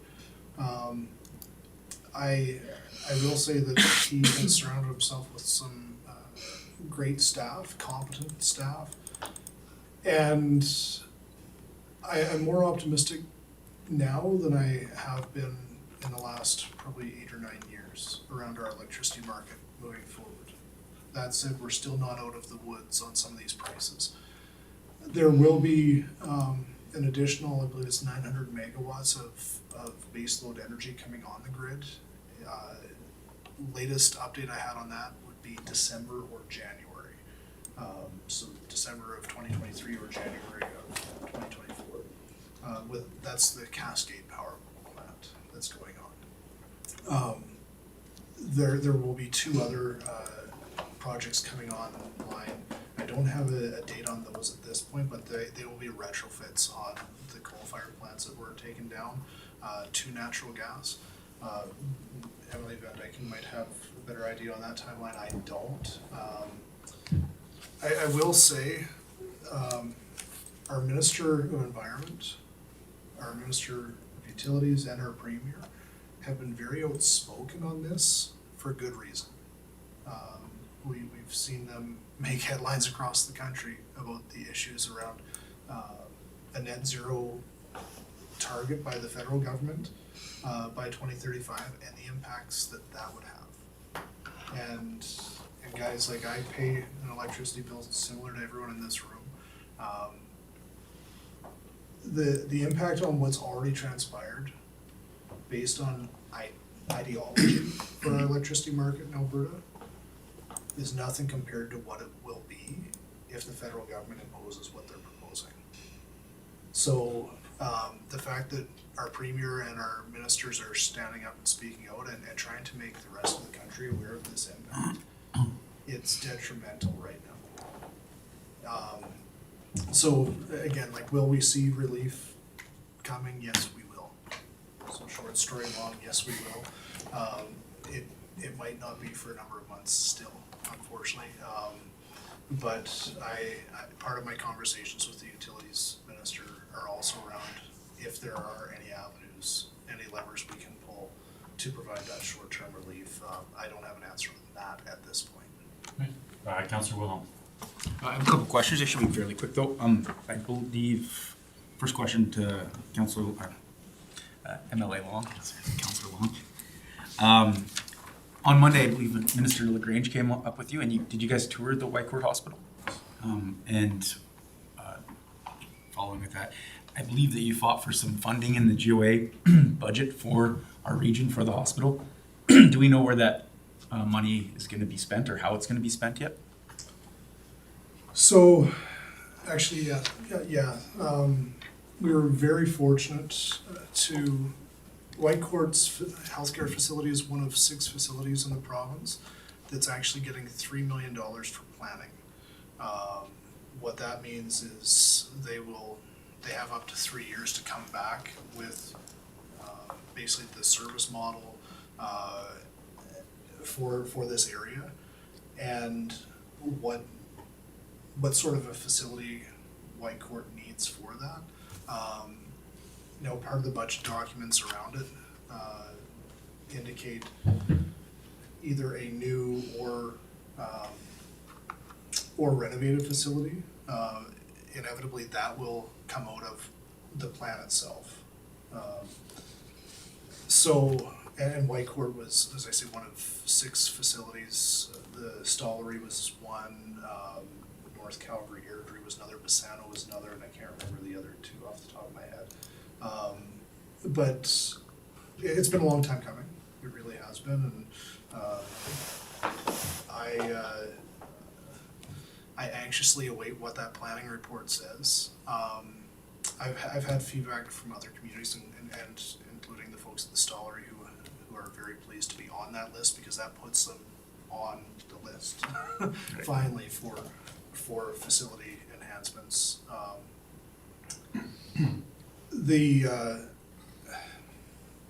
As hard as it is to be patient while that plan rolls out, I have shared with folks. I'm aware of one facility in the province that moved ahead. It was actually a few years back. Some folks decided to make it an election promise. However, and they broke ground for that particular facility. Even though there wasn't a plan done, they wanted to basically woo people into voting for them for the election, and inevitably they broke ground over top of an existing pipeline. So that facility will not be built where it was proposed because there was no plan in place. So unfortunately, yes, we do have to be a little bit patient, but fortunately there is planning funding which puts this region on a provincial list. Yeah, you got a follow-up? I have a couple of questions, but this one's for MLA Van Dijken. You were talking about STIP funding, and you had mentioned bridges. I think one of the concerns that we have in Woodlands County with regards to that STIP funding is potentially around the airport, and I think this was a discussion that we had before, and hopefully I'm not wrong with regards to how that works, but the Woodlands County Airport is one of the busiest airports in Alberta with regards to aircraft movements. And a lot of those movements are forestry, airplanes, firefighting equipment, and the wear and tear that that creates on our airport. And that's something that we would like to see a discussion with the government about Alberta about with regards to getting more funding on that, because obviously infrastructure at the airport is expensive to maintain, and we are one of the main hubs that the Alberta firefighting services work out of, and to continue to maintain that without any additional funding from the Alberta government is difficult on a municipality like ours. So I just wanted to let you know that that's something that we're going to be pushing forward to talking with the ministers about. Okay, good. One thing I will say on the airport funding side is it's critical to have a good vision for what's necessary.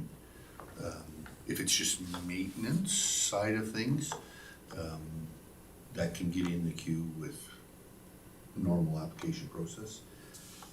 But also alongside normal application process, I know we had one project in Westlock with the airport there, and the commission there, they have a commission that they've struck that put together a presentation to help elevate the need, recognize the need, had a vision for the future, and it became quite helpful for me to be able to help move the project forward, to always be able to fall back on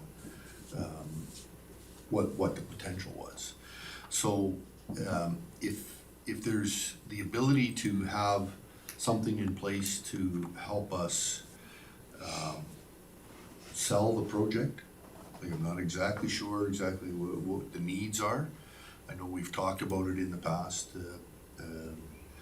on the potential at the airport with Medivac and the like as well. If there is something in place that helps us to advance the project, I would suggest that's actually quite helpful. So give us a good understanding of what the need is, and if a meeting with the minister is required or requested, we can probably arrange to get that in place as well. We did reach out for, there was a request going out for our RMA to have a minute or discussion with the minister. We did send in the request. If there's any way you might be able to help that along, maybe. So it was with Minister of Transportation? Yeah. Okay. At RMA. They send out invites from municipalities. We did send out the request, but haven't heard anything back. It would be nice to get in front of them for a discussion. Okay, I'll check into that. Thank you. Councillor Kuhlkin first, and Councillor Rose. Yeah, through the chair to either one of you can probably try to answer this question. We talk a lot about infrastructure, like with the hospital and stuff, but in parallel, we have a huge problem with my wife is a nurse, and we have a huge problem with recruitment and retention in our health care providers. And I'm just wondering, we can talk about putting millions of dollars into infrastructure, but if we don't have the people to be able to run those, is there parallel conversations that happen in trying to figure out how you're going to balance that out? Because I know these healthcare workers, my wife had no holidays this summer because they couldn't staff the hospital. The only way the hospital stays open is if they fill in those gaps. Yeah. And I think that's going to become a critical problem in retention down the road. Yeah, I'll speak to it a little bit, but this is more in MLA Long's field. But the government is acutely aware of the needs, especially in rural Alberta.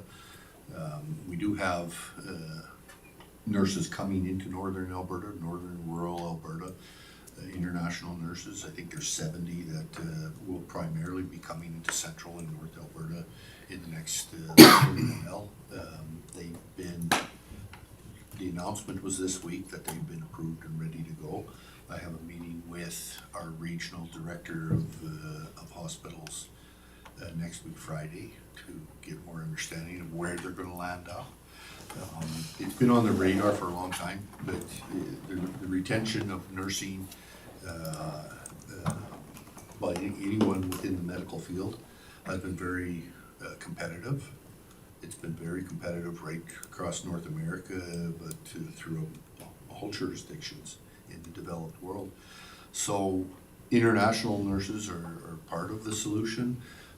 Short term, long term, there are more placements and more programs getting in place to help educate nurses at home, help educate LPNs to bring them further along in their career up to our end. I know one program that we have with Portage College is developing, and so we're putting more emphasis as well on training local nurses. That all takes time. So the acute need is now, and we're trying to address that with some international nurses. And it's definitely heavily on the radar. Councilor Burrows? Oh, sorry. Yeah, actually, we've, I could spend all day on it, honestly. And the more meetings that I have with folks, the more questions I have about what's going on. Which again, I provide that feedback directly to our minister. There are a number of initiatives that we've had provincially, basically as stopgap measures that I've heard from many healthcare professionals. It ends up providing incentives for people not to take on the full-time nursing roles. And I am sort of, in my role, the number of meetings I'm having, it's leading me to have concerns around some of those stopgap programs. That said, I've also become aware of nurses, homegrown talent, if you will, that are currently not working and have been applying for positions, and basically not being put into the workforce. And so again, it's raising concerns from me on where the barrier is there as we wait, as MLA Van Dijken said, for internationally educated healthcare professionals. We are working on more programs for all levels of healthcare professionals around rural-based, like rural training, and that's something that a lot of MLAs who are impacted by the shortages in rural communities are continue to bring forward different ideas around that. And so I will say I look forward to meeting, and if your wife is available, to hear some of her frontline, like basically what she sees from the front lines and some of the solutions that she and some of her colleagues would have. Inevitably, I don't think that we get to the right solution spaces without hearing from the folks on the front line. This is something that there's no simple solution, but I think one of the worst kept secrets in the province right now is that there are plans to make changes in healthcare. In most of the meetings that I've been having over the last number of months, rural communities are just saying, please do it.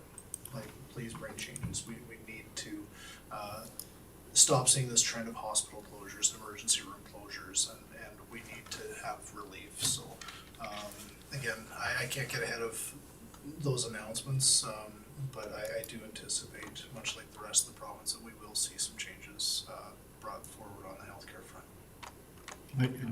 Just as a I appreciate the fact that you are open to having frontline people talk to you, because that's one of the interesting things in the chain of command is that the frontline people generally never get through the management piece and that information never gets to you. So I will convey that to her, and she'll probably have some of her colleagues speak with you as well. Awesome, thank you. Council Burrows. So I got two questions. So the 3 million that's kind of going into the planning for possibility of hospital and things, we kind of got an interesting idea. And how would we get some conversations going, just so that they know that's an option that they could, that might involve the airport? I'll have to get back to you on that. Just so that it's out there and there, because I think it's a somewhat different idea, and they may not have thought of it, nor, I think there's a lot of thinking that we're boxed into right now, so if you're gonna spend the money on the planning and there's an option to do something a little different, we might wanna at least throw it on the table. The second one, I'll ask to Emily Van Dijken. So we talked about the power issues that we're facing around power generation, and we are in the midst of, not quite the midst, we're in the early part of redoing our municipal development planning profile. So how is the province looking, what's the outlook on SMRs, power generation from that kind of thing? How accelerated is the province? Should we be looking at including this in our municipal development planning? It's gonna be one of those things, you know the way regulations go. You wanna have a space for this figured out long before the technology arrives at your door. You don't wanna just all of a sudden plunk one in and say, well, there you go. Deal with it. So. I just told him I'd get back to him. So it's okay. Yeah, he just passed on that. Small modular reactors, I'm gonna suggest they're a decade away, if not more. Currently, most of the work is being done in Ontario. Our government, probably in 2019, 2020, did partner with Saskatchewan, Ontario, Brunswick to try and move that forward. It is a process. It continues to go, but it's not. I would suggest it has a lot of potential to be able to be retrofitted in many different areas in the province, and I don't think it's going to, like, you might have to do more research on it to get a good understanding of how it would fit within municipal development planning, but my understanding of it is it's not nearly as restrictive as compared to traditional nuclear power plants in the ability to locate them. The one thing I will say with regards to electricity, like Reeve Cush mentioned that seeing rates that seen in winter rather than summer, we're seeing it in the summer, but I've never seen rates like these. Some of the rates that we're seeing, I've never seen in my lifetime, never have thought I would see, to tell you the truth. But I do encourage people to look at getting fixed rate contracts. They're fairly flexible and fairly easy to get out of if a person finds them difficult to manage as well. There is relief coming on the horizon with regards to electricity capacity. But the other thing, I discussed earlier on with the federal jurisdiction interfering with our ability to have good policy within Alberta and create the utilities that are necessary to help us move forward. All the signals industry is getting from the federal government is you don't build any more baseload. Don't put, like, at the end of the day, our options in Alberta are very limited. We have coal, we got natural gas. We have very little ability to move into a hydroelectricity entity, and so if you're gonna box us in just on the borders of Alberta. Our options are limited. And, but what we see is that the signals that the federal government are putting out there are stopping any kind of discussions we can have with new development on electricity generation. And at the same time, we're stuck with plans from a federal government on the requirements of vehicles on the road being electric in the near future. In the two just don't jive because we don't have the ability to grow our electricity generation with what their plans are. So how are we going to actually service all of the electricity needs down the road? So this is a very real concern that our government has on how the federal government's plans don't jive with where Alberta is possibly able to go. So, small modular reactors are, I believe, a good solution into the future. We just don't have that ability to confidently say that's where it's gonna be.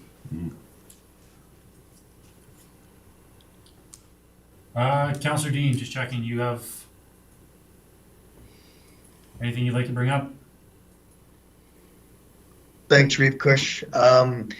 No, I think everything was covered. I do want to reiterate Councillor Wilhelm's comment about the usage at the airport and the demands that are placed on that airport being significantly impacted by forest fighting related aircrafts, and the fact that currently the GOA provides no different funding than any other leaseholder out there.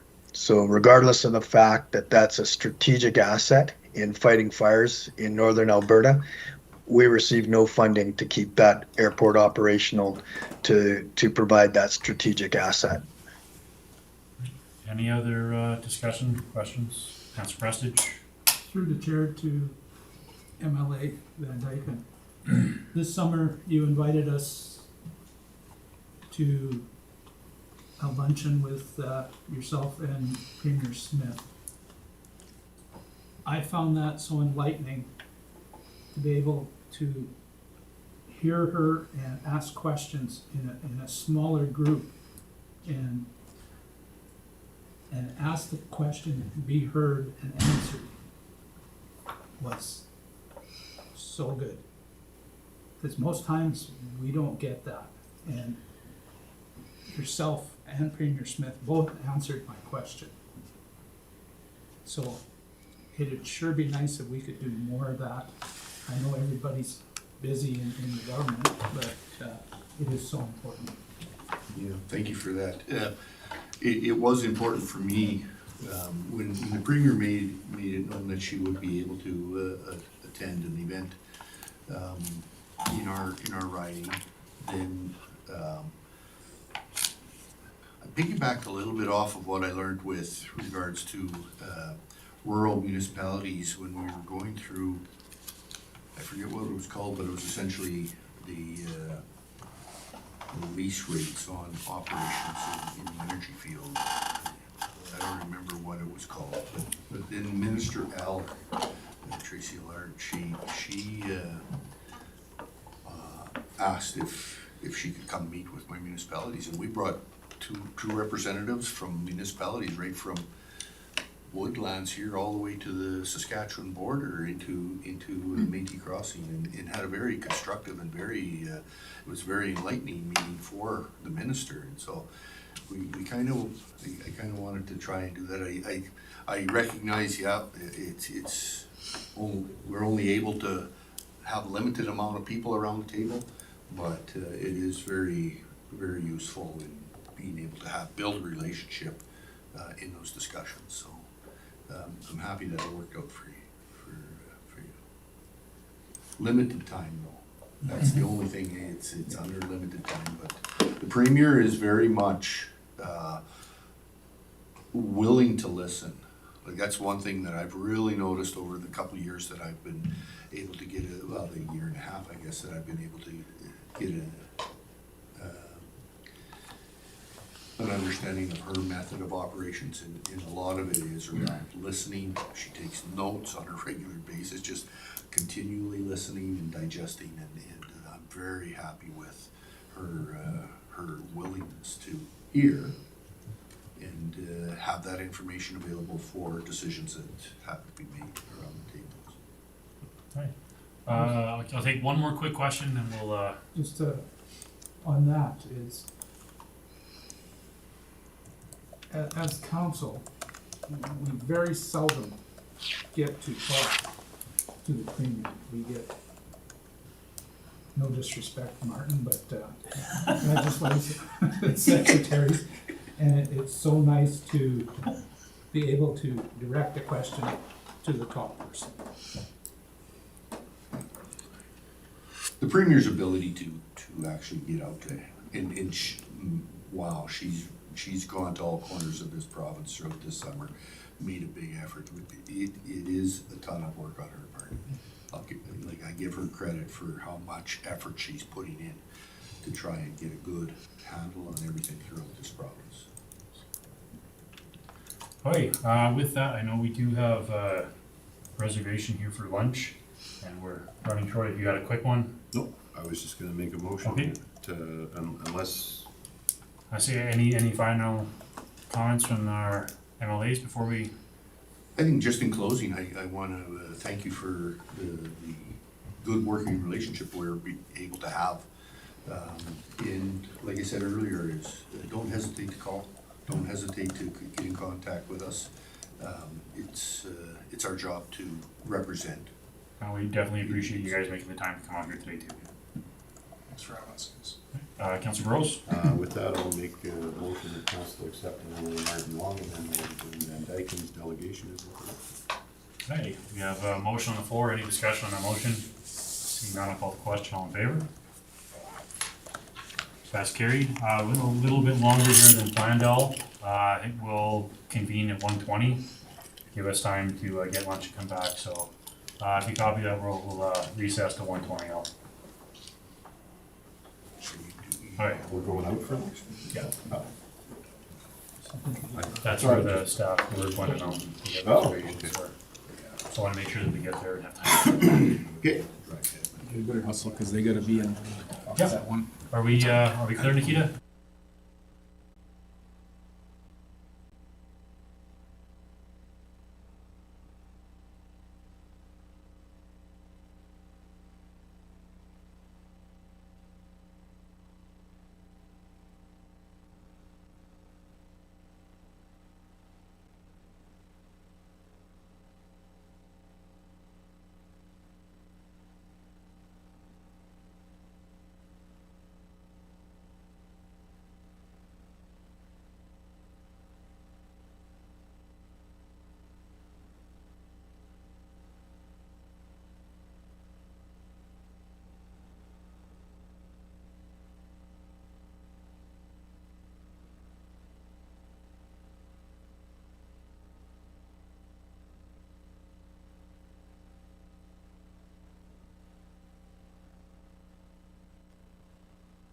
We are a little bit ahead here, so we'll get these guys done before we get into the heavier stuff after. So this is the Watercourse Crossing Remediation Program. I don't, but I'll just keep this. Okay. Okay, we get started. I'll just go around the table, give a quick round of introductions. You know who you're talking to here. You want to start there, Mr. Bichon? Honor Chen, Director of Infrastructure. Andrew World, Interim Director of Corporate Services. Al? Alan Dean, Division 3, Watercourse Central. He's online. Jeremy Wilhelm, Whitecourt East. Peter Kilkin, Freeman River, Goose Lake. Dave Cushman, Salmo. John Burrows, Whitecourt West. Chris Prestige, Division 5, Blue Ridge. Devin Williams, counselor for Forest and Whitecourt. Oh, Carrie Stevens, Executive Assistant, Woodlands County. Gordon Frank, CAO. Yeah, thank you. I'm Bruce Nielsen, consultant and business person in Watercourse for the last 25 years. So I'm a professional forester and ecologist, qualified aquatic environmental specialist. I own a little company in town, Woodlands North. So we've been here 25 years. Yeah, we specialize in ecological restoration. So if you put the presentation up. So this is, I've given this presentation quite a few times, and it just talks about the history of the problem. So I'll give at the end of the presentation, we'll get into Woodlands, where you guys are at with this. But I'll talk about why we're here and why watercourse crossings are important and whatnot. And all the pictures you see in here are from this area right here. So this is where Woodlands, sounds funny, my company's name is Woodlands too. So it's all the photos and everything are from this area, like probably within 50 miles of here. So we'll just cover watercourse crossings in the province and why they're important and how they're managed. Talk about the legislation, which is the driver behind why you guys have to deal with what's coming up in front of you. And then the process through inspection and planning and actual restorations and whatnot. And then touch a little bit on monitoring and reporting. So these things, they're very important, but people tend to think of roads and they don't think of watercourse crossings. And they're everywhere. So, but they're owned by industry and they're owned by government and they're used by the public. So that's what makes them very important. So they're basically bought, watercourse crossings are bought when you purchase a road. Most of my work is for industry, but same as yourselves, when you're trading off roads and whatnot, you're getting a watercourse crossing with it. And while the road is an asset, the crossing is a liability, and I'll explain to you how much of a liability they can be. Part of the problem in the province right now is we have 4 very distinct regulators, and they do not work well together. Not that they don't get along, they just don't interact well together. So 3 provincial and 1 federal. And the 3 provincial don't even interact all that great. But there's absolutely silos between provincial and federal, being DFO, and big silos. And bottom line is, our fish are in trouble. So everybody knows about the caribou. That's been going on for, well, actually 50 years, but it's been very much in our forefront for the last 12 to 15. Our fish, we have 3 fish that are exactly the same as the caribou. So when we think about caribou and what's going on in Little Smoky, Alapesh, east side Athabasca River, wherever, that is a very localized herd, right? We have 14 caribou herds in the province, so that's a localized problem. Fish are everywhere. And I got some maps to show you. So when the hammer does come down, and it's coming from DFO, from the feds, because the fish are in trouble, it affects everything. And you guys own a lot of watercourse crossings. Next. So this is just the size or scale of the problem. So roughly, 290-some thousand kilometers of fluvial stream. Next. And then 170,000 kilometers of roadway dispositions. That's gravel roads, so that's resource roads, not highways, so not federal government roads. And that's around 43,000, I think it says, of fluvial stream crossings. So by fluvial, I mean they are flowing water. They're Stroller Order 2 watercourse or bigger. So they're not an ephemeral creek. They're not little cross streams or anything like that. These are water all the time. They have fish in them. So we're around 43,000 or 44,000 of those. Roughly 6% are high risk, and that's, the government throws out 6%. We have our own program at Woodlands North, which is actually larger than the government's. 26,000 individual watercourse crossings that our company has inventoried in the province, more than anybody else. So our data set is bigger than Alberta government's, and we're around 8% high risk on all of our crossings. And the older the area you're in, the worse your crossings are, because once you install a culvert, you kind of assume it's good forever, right? It's not. Right? Culverts are actually a temporary crossing. So this area is old.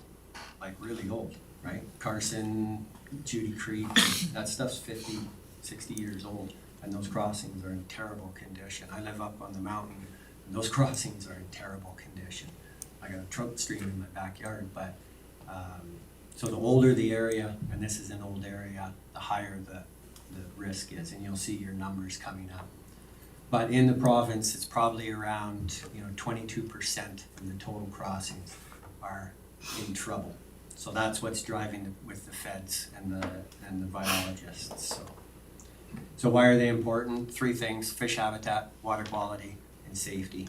And from a municipal government perspective and whatnot, safety is one of your key drivers. Mine is ecology and fish habitat. So we'll just cover those. So it's pretty easy to understand what a bad crossing does.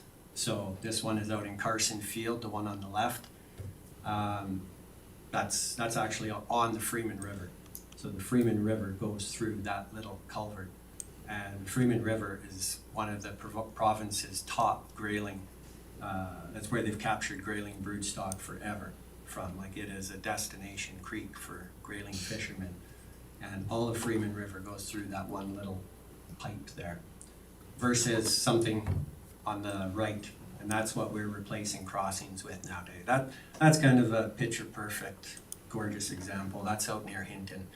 But open bottom arches are, in some places they're mandated. You have to use an arch or a bridge in certain locations now, pending the importance of the creek and the road that you're doing. But the objective is to get rid of what's on the left and start replacing it with what's on the right. So this is Arctic grayling, and the map is all the colored blobs are individual watersheds, and they're called HUC units, Hydrologic Unit Code 8. And they're around anywhere from 250 to 400,000 hectares, and it's just a closed watershed system. And the province maintains FSIs for each HUC unit. And an FSI, it's a Fish Sustainability Index, and it's the ability of that polygon to support a certain species of fish in perpetuity. It's not an inventory or a census or anything like that. It's just an index, so it's based on a lot of different criteria that fish need at different stages of their life, including the industrial footprint on top of it. But this picture here is from 1988, and now if I click it again, this is from 2018. So red and black is bad. If it's black, it means the species is functionally extirpated. I mean, it's not there anymore. And I believe I put a little star where whitecourt is. And you can see we've lost grayling all around us. And you can see the Freeman just north of Whitecourt, which is technically one of the grayling hotspots in the province. And it's no longer bright green or yellow, so it should be. So that's the Arctic grayling, and they have these maps for every type of species in the province. The next slide, this is bull trout, same thing. So the map on the right, green and yellow, that's good. Map on the left, green and yellow, that's good. Map on the right, red and black is bad. So that's bull trout from, can't read that, 98 or 88 until 2012, I think. So bottom line is both bull trout is an endangered species, species of special concern, whereas Arctic grayling is a threatened species. It's about to become the same. It is a trout, so it's in the salmonid family. So right now we have 3 native trout in Alberta that are on aquatic species at risk. West Slope cutthroat trout, which doesn't affect whitecourt at all, but bull trout does, and Athabasca rainbow trout, absolutely. This is the home of Athabasca rainbow trout. And so, and its map looks the same. Yeah, keep going, so another one. So even though we're talking roadways, there's actually 4 things that are worse, or 3 things that are worse. Number 1 is fishing. So the North Central Native Trout Committee looked at all the effects of what's affecting the province's fisheries. And the worst thing is fishing. And we're not talking poaching and stuff, we're actually talking fish handling. Because trout are actually pretty sensitive. Number 2 is ATV use, weekend warriors. That never goes over well in Whitecourt, where it's home of all the weekend warriors. I'm one of them. and agriculture, number 3, and then roadways. So the reason the new legislation that's in place and coming out, the new directive and everything, is because you can't really hang a hat on the fish problem with fishermen, ATVs, and agriculture. That's pretty hard, but it's pretty easy to hit roadways. So now that it's a point source, you can go to that watercourse crossing and say, you are tenured, this is yours, and under the Public Lands Act and the Water Act, you made this and you're not living up to what it says in there. So that's about the fish. Number 2 is water quality, and that's pretty straightforward. When the directive came out in 2015, the Alberta Watercourse Crossing Directive, it targeted fish hardcore.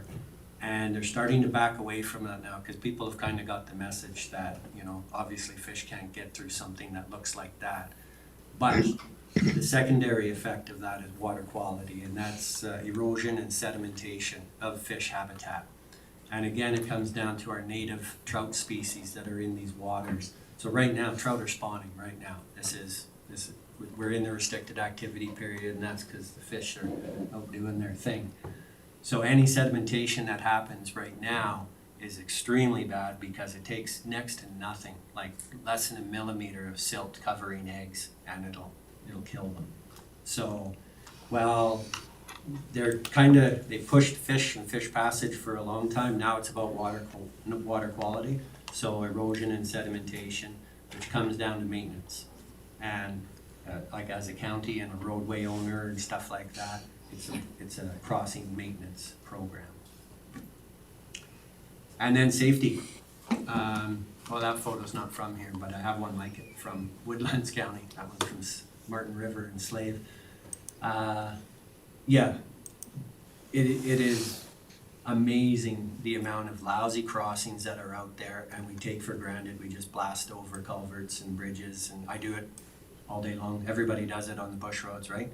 But we get out and we go under and look at them, and every now and again you find stuff like this, and people were traveling over this.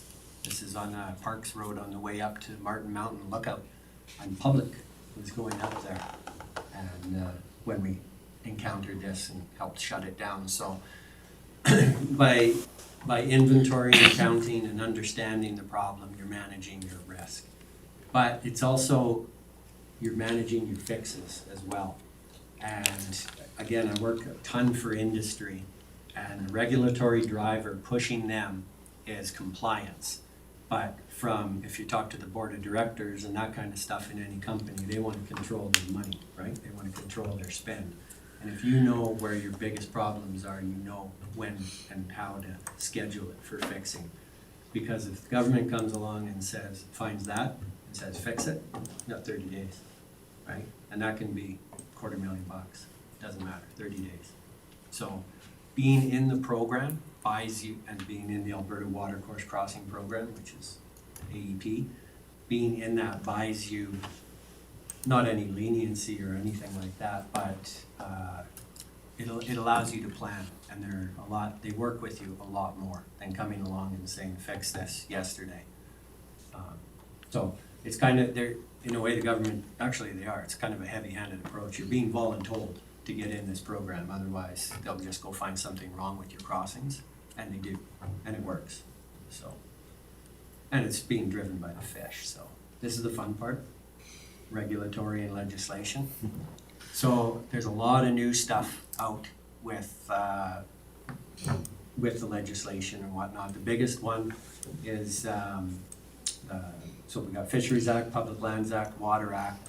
Those have been around forever. Public Lands Act, I don't think has changed since 1972. And within it, it says if you put in a watercourse crossing, you must match the velocity going into that pipe to what's coming out. And you can't exceed fish passage, or you can't stop fish passage for more than 2 days, right? So it said that back in 1972. Nobody paid attention, and they still don't. And the Water Act kind of has a version of the same thing, and people don't pay attention to that either. But the 2015, the new directive came out, Alberta Watercourse Crossing Remediation Directive. And if you Google third directive in Alberta, it'll come up, and it has teeth now. So, and it tells you have to do several things. Next slide. So there's those old ones, and I think everybody kind of knows that kind of stuff. These are the new ones, the remediation directive, and with the directive comes a manual on how to do an inspection. But this essentially tells you, you have to inventory, you have to classify the creek and the crossing, you have to spatially report on it back to the government, and you have to use that information to come up with a management plan. So you have to do that, right? And slowly, everybody's getting on board. It's taking years, but slowly it's happening. And then Sarah, and this is the feds, and this rules over everything. And so Sarah's the caribou and grizzly bear and other things like that, but we're concerned with ASAR, or aquatic species at risk, and we have 3 extremely important ones right here, and we're about to get a 4th in the grayling. So out of being hit with 2 out of the 4, Whitecourt's actually, like, geographically, this is the homeland of the grayling and the Athabasca rainbow trout, and it's because of the big escarpment coming out of the foothills and whatnot. This is just ideal habitat. So Sarah, there's no waffling, and I think I don't know if you've noticed a bigger presence of DFO in the province this year or whatnot, but I can assure you they're very intense, like 10 times what they were last year and the year before. So we do about 60 to 80 watercourse crossing restorations a year, and we're talking those big messes that you saw there and reclaiming habitat and stuff. And we've had 6 of those audited by DFO this year. So we haven't had 6 audited in the last 10 years. So DFO is here in a big way, and pay attention to them. Next one. So this is inventory and inspection. So this is what Woodlands just started. Next one.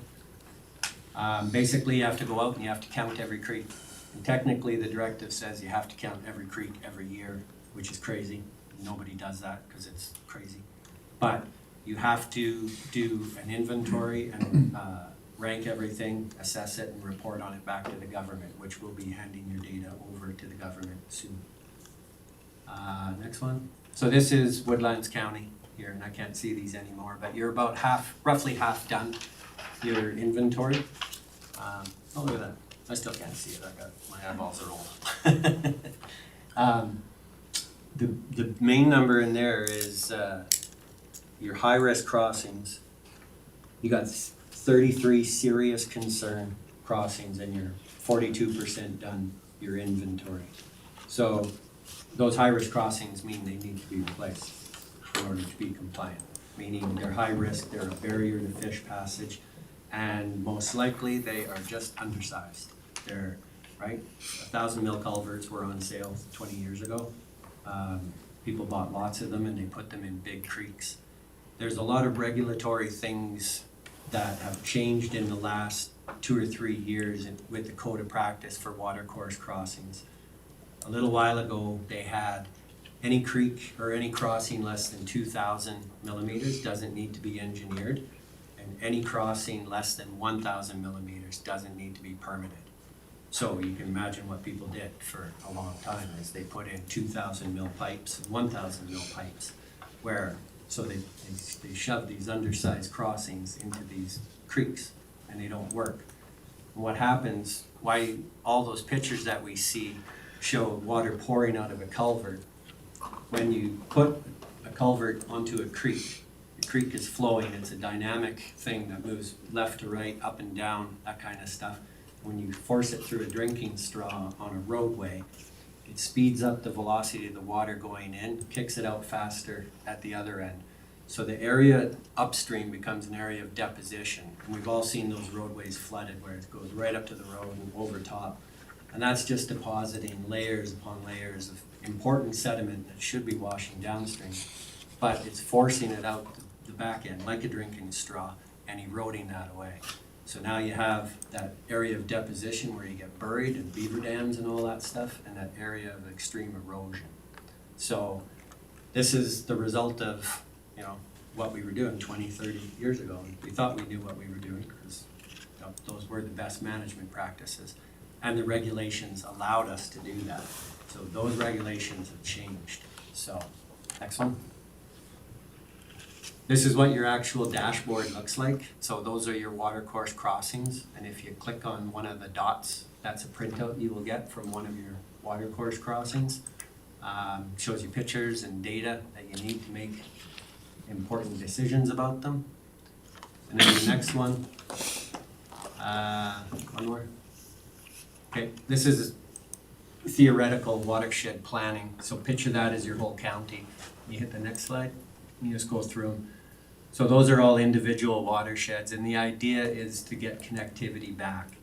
And when I look at your data, I can clearly see that, you know, there's a lot of fragmented habitat, and the idea will be to start down low next to the bigger rivers, find those crossings that are barriers to fish passage, and you restore those, and then you work your way up the watershed. So the next slide. So these are the three main ones that are candidates right now. One out on Grout Creek Road, or just off of Grout Creek. And the other two are up East Mountain on the cutover. And those are just candidates. That's all we're talking about right now. But they're undersized pipes, except the one in the bottom right. That's actually almost a 3,000 mil culvert. It's just, you can see it's eroded, the little tiny plunge. So we can actually fix that one where it is. It's large enough, so I think we'd be able to permit that, no problem. And we need to bring the creek up to it though. So we need to elevate the creek. The other ones need to be replaced. And you have a few dozen other ones similar to those. But these are all really good candidates. They're all undersized. They're all aquatic species at risk waters, so they're all DFO waters. They're you know, Athabasca rainbow and Arctic grayling in all three of those. And because they are culverts, you would be allowed to replace them with a culvert, but they're gonna be big, like 3,000 mil arc pipes kind of thing, or they have to be an arch or a bridge. So bottom line, it just needs to be engineered. That's, yeah, one more slide there and that's it. So basically you have to report on everything that you're doing. So you've collected this information. We sent crews out and we looked at a whole bunch of the crossings and that were in the budget, and you still have to go and finish that inventory. We take that inventory and we've looked at it and picked crossings that are ecologically significant, but I'm sure operationally or functionally significant. And now we put together a plan to fix them. So it's full engineering, survey design, that kind of stuff, and rebuilding or reconnecting downstream to upstream kind of thing. That's it. I don't know if I'm on time or late. All right, any comments or questions from council?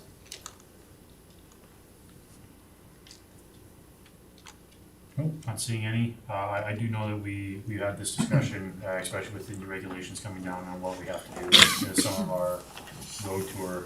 Mr. Vachon was pointing out a couple of the streams that we're gonna have to get looked at too. I think for us, our biggest thing, you know, understanding this is gonna end up having to happen is just trying to come up with the funding to do it, because it's not, you know, not a small ask by the time we get through it, so. Absolutely. Yep. Yeah. But, Mr. Frank? You indicated about 50% of it's been inventoried. Are we in the process of inventorying the rest of it? Yeah. Okay. Yeah, that's in the plans. Anything else from council? Not seeing any. I'd like to thank you very much for coming. Thank you for the presentation. Thank you. If I can get a Councilor Williams. I'll make a motion that council accepts the Watercourse Crossing Remediation Program presentation as information. Thank you very much, Councilor Williams. Motion on the floor. Any discussion on the motion? Seeing none, I'll call the question. All in favor? And that's carried. And thank you very much for your time. Awesome, thank you. So we're going to jump back here to 5.2. Land use amendment bylaw. Probably my cue again, Believe so. Okay, we're gonna run through 5.2 and then A2, given their, these, get ready to go, just so, that they are, I guess, kind of conjoined, so we'll handle those two at the same time, and then we'll continue on with the agenda.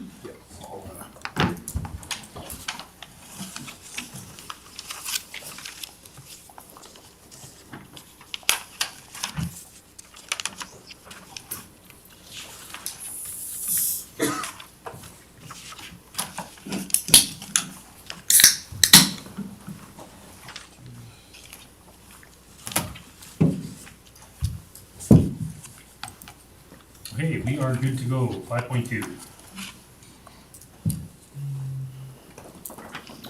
Okay, hello again, council. So, council gave first reading to bylaw 602-23 at the regular council meeting September 13th, 2023. And the public hearing was held today at 10 a.m. with the comments heard. The recommended zoning under the LUB allows the ability to approve the non-conforming structure. Attached is the land use amendment application from limited commercial district to direct control district with the listed uses. Attached, yeah, that's basically it. Okay, Councillor Wilhelm. Through the chair to administration. So obviously we had a very busy public inquiry that happened, or public meeting there that happened there. I had a question about one of the land use bylaws sections, section 101 AS airport service. So in that bylaw section, or if you look in all the other sections after that one, country residential, et cetera, you have permitted uses, discretionary uses, dimensions, density, et cetera, throughout. Do you know why in that airport service section we don't have any of those? Any of that information in that area? Because obviously we've, during the public portion, the applicant was asking for airport service, and I mean, I can't agree to doing something like that when airport service section is not. It has barely any information in it. Through the chair to Councillor Wilhelm, there are no listed uses because they are meant to be work in direct operation with the Whitecourt Airport, is my understanding. I don't know if Mr. Frank has anything to add. So those under airport services don't require a development permit when they are related to the terminal building, runways, taxiways, and aprons. Okay. Councillor Cogan?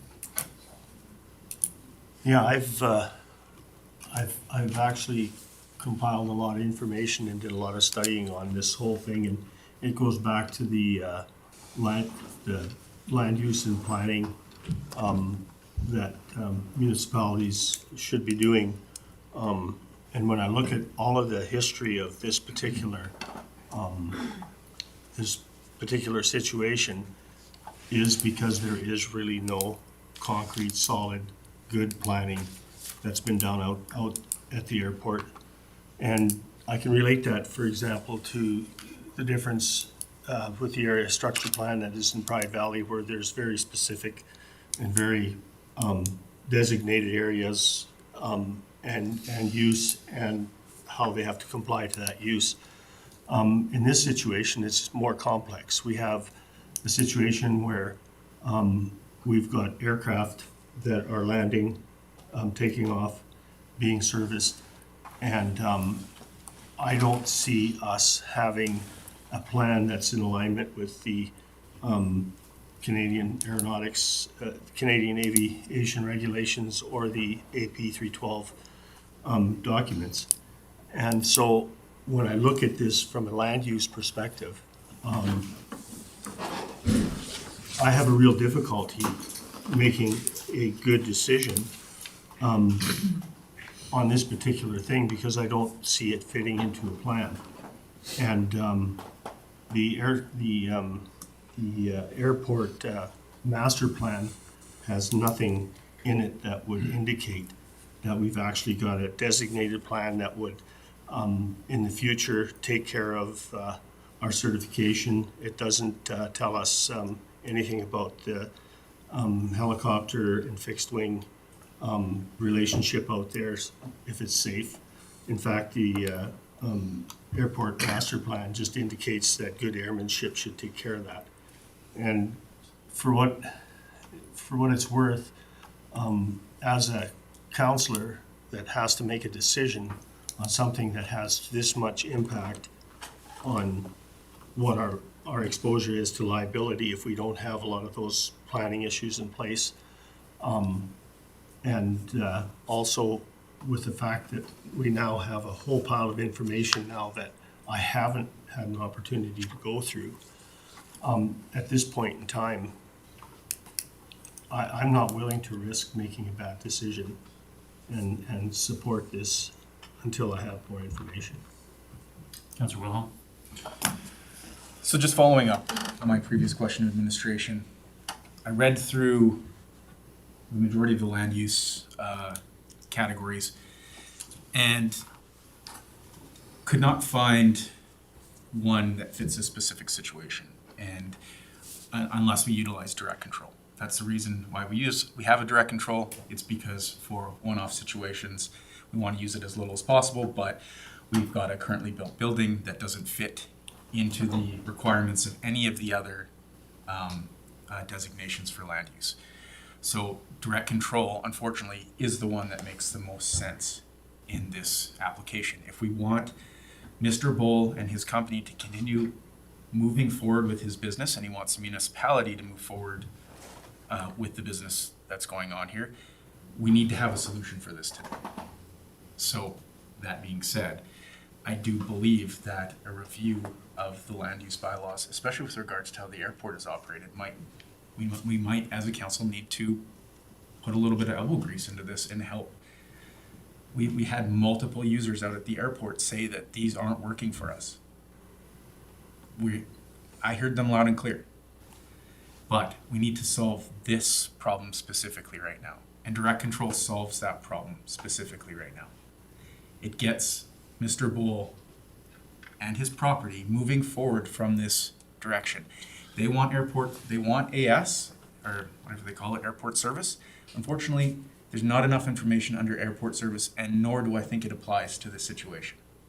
So with that being said, I'm in a motion that council gives second reading of bylaw 60223, amending Woodlands County land use bylaw, redistricting part south 315912 west of the 5th, plan 0825617, block 5, lot 1, from LC limited commercial district to DC direct control district. Okay, motion on the floor, discussion from council. Councillor Coogan? Yeah, it's interesting to me though that even this morning we get this information that on June 2nd of 2023 there was an application made to actually go into the airport service district, and quite frankly I think that should have been in front of us first, because that's an application that should go through, that's not allowed to go through, because he wanted to apply for that designation. The second thing is that I think we heard loud and clear this morning that Mr. Bull said this isn't really the direction he would like to see it go. So we're at a crossroads here. We're, in my view, this is purely my opinion, that we really haven't got all of the information we need to make this decision. And because we can't talk about the other part that's involved in this, and we haven't had privy information, I really have a difficult time making this decision. And we have to understand that this group of individuals, this 7 group of individuals are the county. We are the county. It's not our CAO. It's not our admin people. We're the county. At the end of the day, if we make a decision that is contrary and puts us back into legal limbo, there's a good possibility that we personally haven't done our due diligence and had all of that information, that we're responsible for that. And quite frankly, I'm not willing to risk that. And that's why I have the position that I have. I do not have enough information. All right, Councillor Dean, did you have your hand up there? Yes, I did. Just through the chair to administration, if this motion is passed, does council have an opportunity at a later date to revert the direct control district back to airport service? Yeah, your worship, members of council, and I can address that, is the applicant then, once he meets the requirements for a conforming building, right? And again, this is the purpose of the land use amendment, is to allow an illegal development to be conforming. If council passes the development permit, then the applicant would be willing, and administration would accept another application for a land use amendment. Hey, I just chime in here for a second. I know that this council is all, since we got on and this county, we're trying to find a way to get to the end of this. And I understand, like, hearing all the people in the gallery, that it sounds like we definitely need to do some work around our planning and stuff out in the airport. But I think that's more of a broad spectrum on the airport itself, instead of just this one piece. I think, kind of going off what Councillor Dean was saying, if we do pass this to direct control today, just so we can pass the building, have it in compliance, let him continue business as usual currently, I would like to reach out to, say, HMRO, as far as a third-party consulting group that deals with aerodromes and, you know, airports and that kind of thing. Have them come before council and have them give us the information, you know, because none of us know airports. You know, for the most part, none of us are experts on it. We don't know how this how it's set up, how it should be planned, how it should go. I would like to have somebody come in, third party, kind of sit back, take a look at how we compare to other airports that they help plan and they help do, and then maybe we can get a better understanding from a council side anyways, where the municipal planning and the federal planning kind of, you know, work side by side, or, you know, who's got the authority over what. As far as where we are right now, though, this is where we're at, is the bylaw for just amending this one district, rezoning it. If we want to look at airside district, and so I think that's more of a broad scope of the airport. Maybe we need to have another discussion, like I said, with a third party later at another date when they're free, as far as, you know, understanding on how things should look. But I think that needs to be a bigger discussion after this discussion. Councillor Wilhelm. I just wanted to follow up Councillor Cookin's comments, and I do appreciate that, yes, there are parts of this that were being dealt with lawyer to lawyer. We asked administration to do that. When we had our meeting about it, we asked them to deal with it, and they would come to an agreement and bring it to council for approval. We have to trust, regardless of your trust level, we have to trust that the suggestions and path forward that they're giving us are within the realm of what the agreement was between the two parties, because if it was not, then we are breaking that agreement. So we have to trust that we are following along what the lawyers agreed upon. Now, we do have an airport service or airport advisory committee. That committee may need to be more energized in working on the master plan and developing land use bylaws, or working with the development group on potentially a zoning that will work better for the people out there. But that's there is mechanisms in place for that. We just need to potentially start doing that. Any other discussion on the motion? Councillor Coogan. Yeah, I guess the way I look at this is from two angles. One is that, yeah, we could do that. And the one that I asked professional advice on was process. And that advice was that we should have all the information that's concurrent with this particular land use. Concurrent means where all the paths cross, where all of the different items that are available to us cross. And personally, I don't feel that I've got that information, and that's just my feeling. And so you can call this to a vote, but I would like to have a recorded vote on that. Any other discussion on the motion? So now, yeah, when they record. Okay, seeing none, and again, it'll be a recorded vote. All in favor? Opposed? Your worship, just so that, because Carrie's new, Councillor Colkin asked for recorded votes, so we have to know who is in favor. In favor, we have Councillor Dean, Councillor Wilhelm, Councillor Kush, Councillor Williams. Okay, and then those opposed, Councillor Prestige and Councillor Poole. so every time they do that, then you Okay, have to do that. moving on, if anybody's willing to make the second motion? Councillor Wilhelm. A motion that council give third and final reading to bylaw 602-23, amending Woodlands County Land Use Bylaw, redistricting part south 315912 west of the 5th, plan 082-5617, block 5, lot 1, from LC Limited Commercial District to DC Direct Control District. All right, motion on the floor, Councillor Prestige. I would also like to have a recorded vote on this.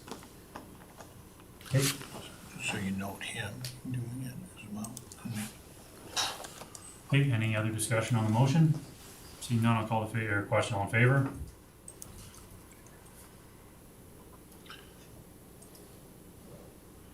Okay, the four, the same four. Opposed?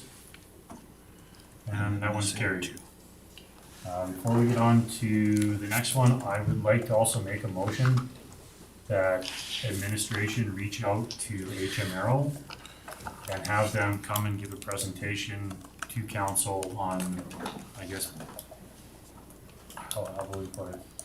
Land use. Airport planning and best Land practices. use, yeah, okay. That one. Council Prestige? Where's your Friendly amendment. I think it should be more than a presentation. It should be an education on airports. Or, yeah, kind of, Councillor Wilhelm. Can I friendly amendment to a consultation, like where they actually interactive and we can, you know what I mean? I'm gonna retract my initial, and I'm gonna make a motion that administration reach out to HMRO to, Request consultation? there we go, request consultation around airport planning, development, and best practices. Does that work with you? Consultation, that way you can at least have the discussion. Consultation and education. Okay, consultation and education. Okay, any discussion on my motion? See none, call the question, all in favor? And that one's carried. Councillor Coogan? I'd like to make another motion on this item. I would like to send to governance and priorities a discussion on the whole process that we went through here to find a way that we don't enter into a situation like this again. Where this is a 7-year issue, and it's process that I feel has derailed the whole thing, so I'd like to have. For clarification, I'm just, administration's kind of shaking, or trying to sort out what process are we. Yeah, your worship, members of council, I can tell you, council will be getting a legal briefing in the next month or so in regards to this item, which will shed some light on the process. And maybe Councillor Coken after that may want to then, depending on the information, decide whether he wants to pursue that or not. Again, it's Councillor Coken's motion. And you do need to, before you continue to have motions, you are now not dealing with this land use bylaw. Where's the development permit in this whole process? 8.2. Okay, thank you. That's what we're getting to next. Okay, thank you. But I don't know if you should be, because if it's related, your first motion, you should have had Councillor Burrows in here, because it's a general thing, right? And I didn't pick up on that. And then the next, so then Councillor. I can retract that motion for now if we want to and have it after Councillor Burrows is in, if that would be better procedurally. If you can, if it's acceptable to council, just to have that discussion again with Councillor Burrows. Is that comfortable for the rest of council? For sure. Yeah. So I'll retract that motion then, and we'll have that motion again with Council Burrows. No, just wait, he's not yet, so they have to do with 8.2. So now to Councillor Culkin's motion, would that be better, because you're talking this procedure, would you be willing to just withdraw until administration provides you with closed session information? Yeah, I can do that. Okay. So if we're good then, we'll move down to 8.2. Development permit 15053/2023, section 315912 west of the 5th Meridian. Plan 0825617, block 5, lot 1, direct control district. Mr. Peter. Yes, so the public hearing for this development permit application was held in conjunction of review of bylaw 602/2023 on this morning. The proposed development permit with listed uses is subject to council approval as it is zone direct control. The public hearing was held today, and the attached permit with conditions as for as-built private hangar with accessory use office within existing building, private fueling for aircraft use on the lands only, and aircraft rental space with the real property report included showing setbacks is attached there. Questions from council? All right, thank you. Any discussion from council on this one? Councillor Wilhelm. Through to administration, just on item number 1, now you'd said that this next attachment shows the setbacks, but I'm assuming that's just lined up with exact, because you just have question marks in there? Yes, so the question marks will be filled in with what it states here in the RPR. Because one of the concerns during the public hearing was that they would have to then also apply for a variance, but that would be included with this development. It's included with what they exactly have right now, so they would not need to then apply for an additional variance for what they currently have. This permit would approve the existing structure.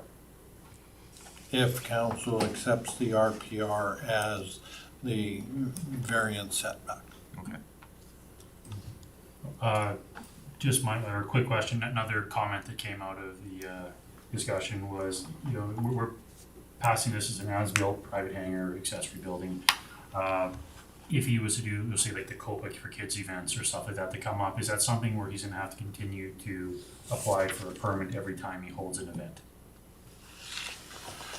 Your worship, members, under our community standards bylaw, that if it's a major event of over 250 people, there is a permit that is required. Now, again, we'll say for most of these are gonna be smaller, probably 40, 50 people or less. It should fit within what we have. It's an activity related to the use. That's, okay, thank you. Any other questions, Councilor Wilhelm? Through the chair to administration, so obviously this development permit is pretty extensive, and don't think I've seen one for out at the airport itself. And maybe we've just never been in a situation where we had direct control and required so many items on it, but are all the requirements within this development permit standard for an installation of this type? Understanding that this is kind of a unique installation for what we're looking at?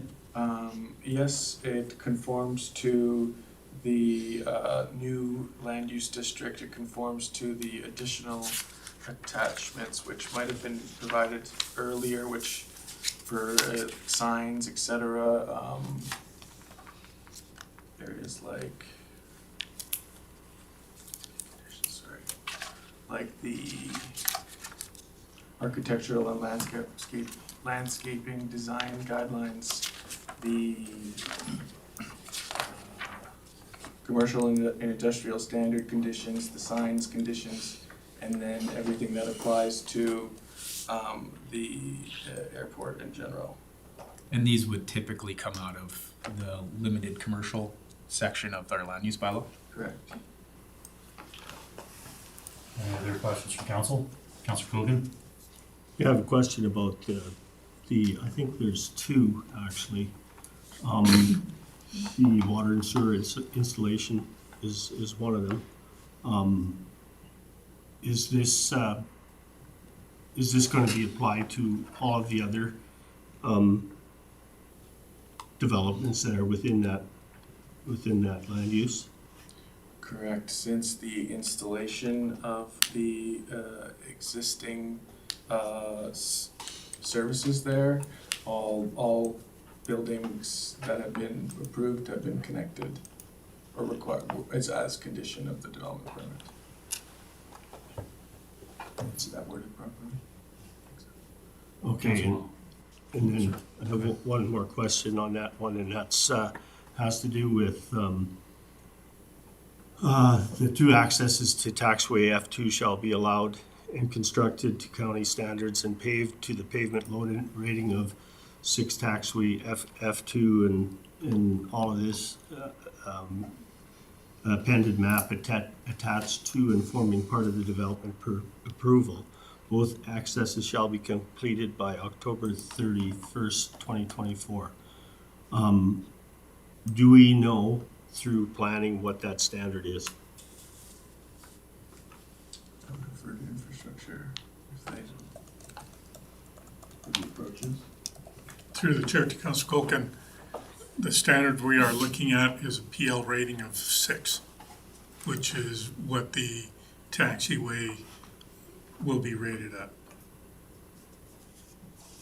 So help me understand this. Currently, the taxiway is not rated at that? That's correct. Sorry, through the chair to Councilor Colkin. Some of the taxiways are rated 6. Moving forward, the plan is to have them all rated 6. Some are rated 4. So the taxiway that's adjacent to the property at some point will be a PL 6.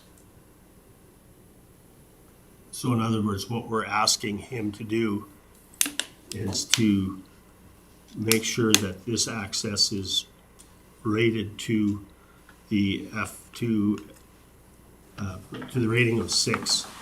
And yet we expect that to happen prior to us knowing that the taxiway is actually going to be built to that So standard. your worship, members of council, through to Councilor Cogan, then clarification, the rating of the existing apron is a PL6 rating, right? There's a section on the taxiway that we're proposing in the 2024 budget to be upgraded so that it meets our current standards, so that the apron, and I'm calling the apron, right? Is that the right term? The taxiway that is currently connecting to the development will be at the same rating. So everybody will be dealing with the same rating. Will have the same rating, sorry. Councillor Wilhelm first, and Councillor Passage. Okay, just under section 18, we've got an edited line here, and I was just wondering why it was like we've got a service connection fee shall be applied pursuant to Woodlands County Water and Sewer Bylaw blank and or encumbrance registered. Was that listing a section within the bylaw, or why was that taken out? I believe it's Your worship, members of council, I can answer that because it's the current bylaw. So as the bylaw changes, right, as you make amendments, so we're just saying the water and sewer bylaw. Previously, it had the bylaw number with it, right? So then as that gets repealed, right, that development permit, if it's in the next, and you amend that bylaw, it doesn't conform. So all we're saying is the water and sewer bylaw,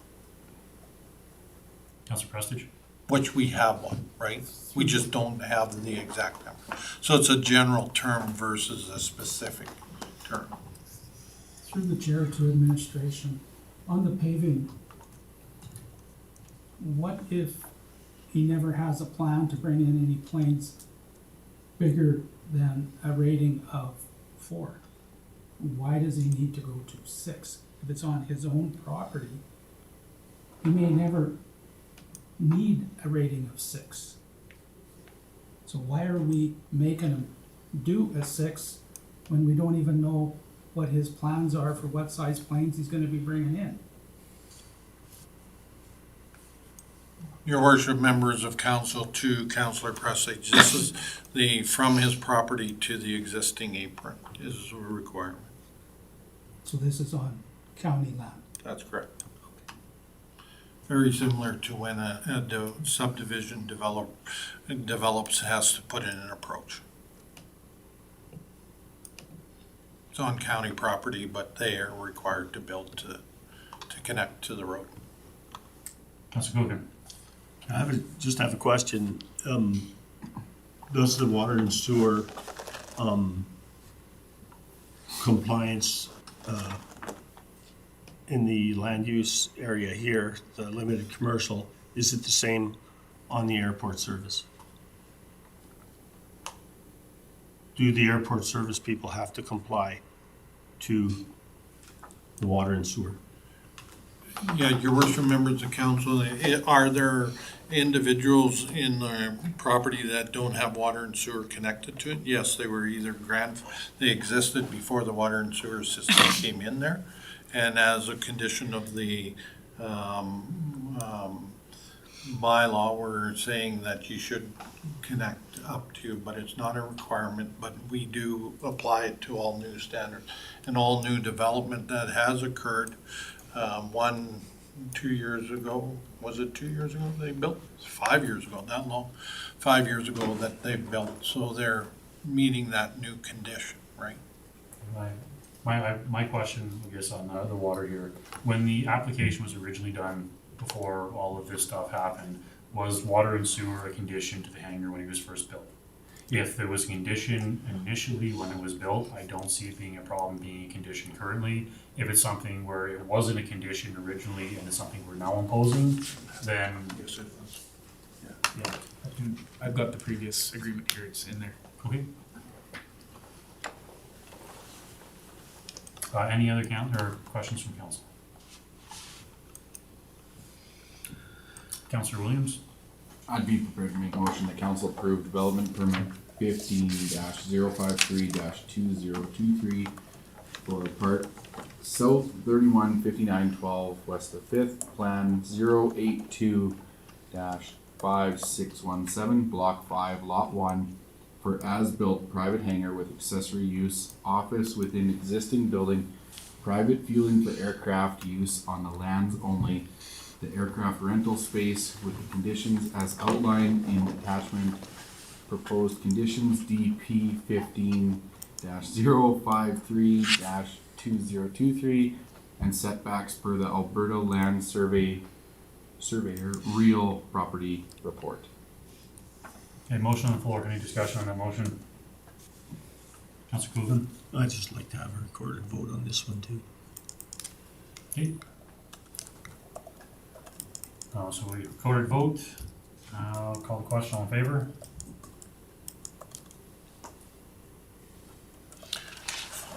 Same Okay. four. Opposed? And that Same. motion is carried. Can I get somebody to get John for me, please? And then before we move off the airports, let me get my other motion.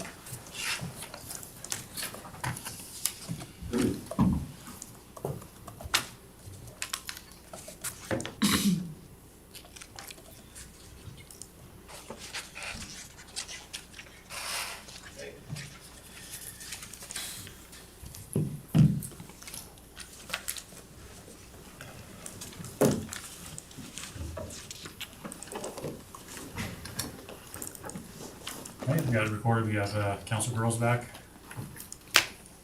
Perfect.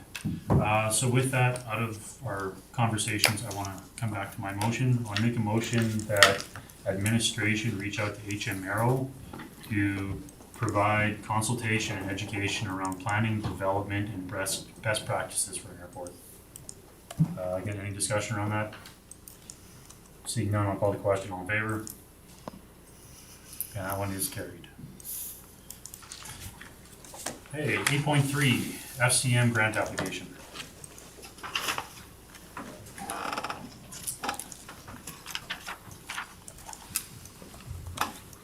Good afternoon. Good afternoon. I'm Candace Clark, and I'm the Asset Management Coordinator. And with Andre, we have been granted a grant for, in accordance to the Federal Canadian Municipalities and the Green Municipal Fund, to monitor 5 of our buildings.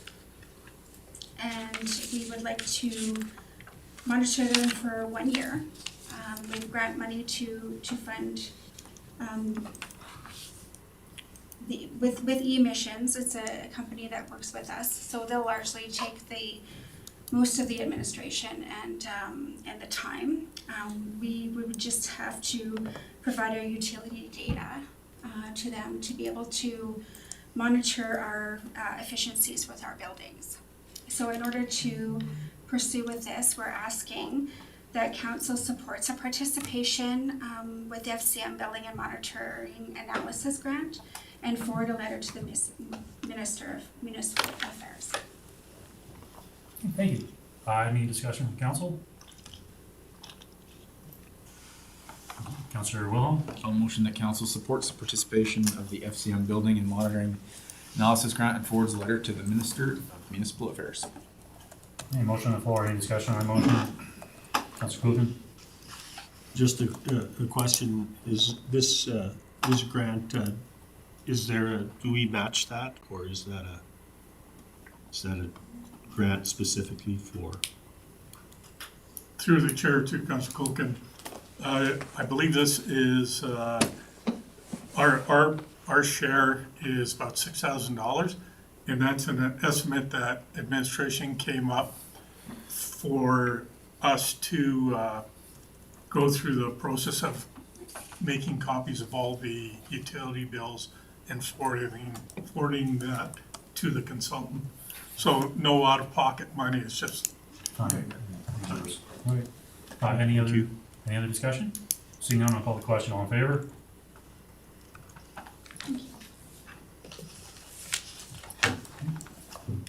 You still with us, Al, or is he gone? Councillor Dean is hopping off the meeting. Okay. Down one, 8.4 Watercourse Crossing Remediation Grant Program Application. Mr. Bouchon. Worship members of council, as was identified through Woodlands North presentation, the remedial Watercourse Crossing grant. The next phase is that funds are available for the municipality to rectify a maximum of 2 sites based on the 49 high-risk locations that they identified within Woodlands County. administration is proposing that culvert on Range Road 120A and one on Range Road 134, both being the highest two ratings, be submitted for grant to remediate the crossing agreements or the crossing fish access. As they pointed out, for now, there is, you can do some remedial work. Culverts can be replaced by culverts for the time being. Moving down the road, at one point, the province is going to identify you can no longer use culverts. And for instance, this one's a 1,200 millimeter pipe or one of these. Moving forward, the best practice will be a 3,500 millimeter, 30 meter long arch. So quite a difference in size and also the corresponding money. So just a sign of what's going to be coming down the road, although we don't have a date yet, but at some point it will be. So recommendations, council instruct administration to apply for grant funding through the Alberta government to remediate 2 water crossing sites. Hey, thank you. Any discussion from council on this one? It's pretty straightforward. Councilor Burrows. I'll make a motion that council direct administration to apply for grant funding through Alberta government to remediate 2 water crossing sites. Thank you very much. Motion on the floor. Any discussion on that motion? Seeing none, I'll call the question. All in favor? And that one is carried. Correspondence information down to number 10, council reports and questions. I'll start with Councilor Burrows today. All I did this week was the CARICAPS invitation on Wednesday last week. We got an invitation for the new pipeline that's running through multiple counties. And yeah, it was good. We got to go down and kind of joke that they were opening a wind turbine because the winds were just wild. The fence was just, or the tent almost blew over. But yeah, it's the newest pipeline in Alberta, so hopefully it'll start flowing. Okay. Any questions for Councilor Burrows? I have a question to Councilor Rose, or maybe it's old council, somebody might have the answer, but does this pipeline falls under the, is it that tax holiday that the government provided? So would it, does anyone know if that, does that start now at the opening of the pipeline, or is it once we start flowing through? Has anybody ever got any clarification on that? Sorry, Your Worship, the tax holiday for pipeline? Yeah, what did that not, was it not for pipelines? Was I incorrect? It was for new drilling and downhole. Well, there you go. Guess I don't know. I think it includes pipeline. I thought it did. Did it include pipeline? I think it does. So, yeah, that's, I don't know when the tax holiday is over in 2024, but I don't know if they do 3 years from when it starts flowing, or it's. Had they started flowing when you were there, or was it, they were just opening, grand opening, cut the red tape, and they might start flowing? I think it was a red tape kind of thing. Like it was done, but. Any other questions for Councilor Burrows? Let's move on to Councilor Preston here right now. Through the chair to council and administration. Mine has been fairly quiet.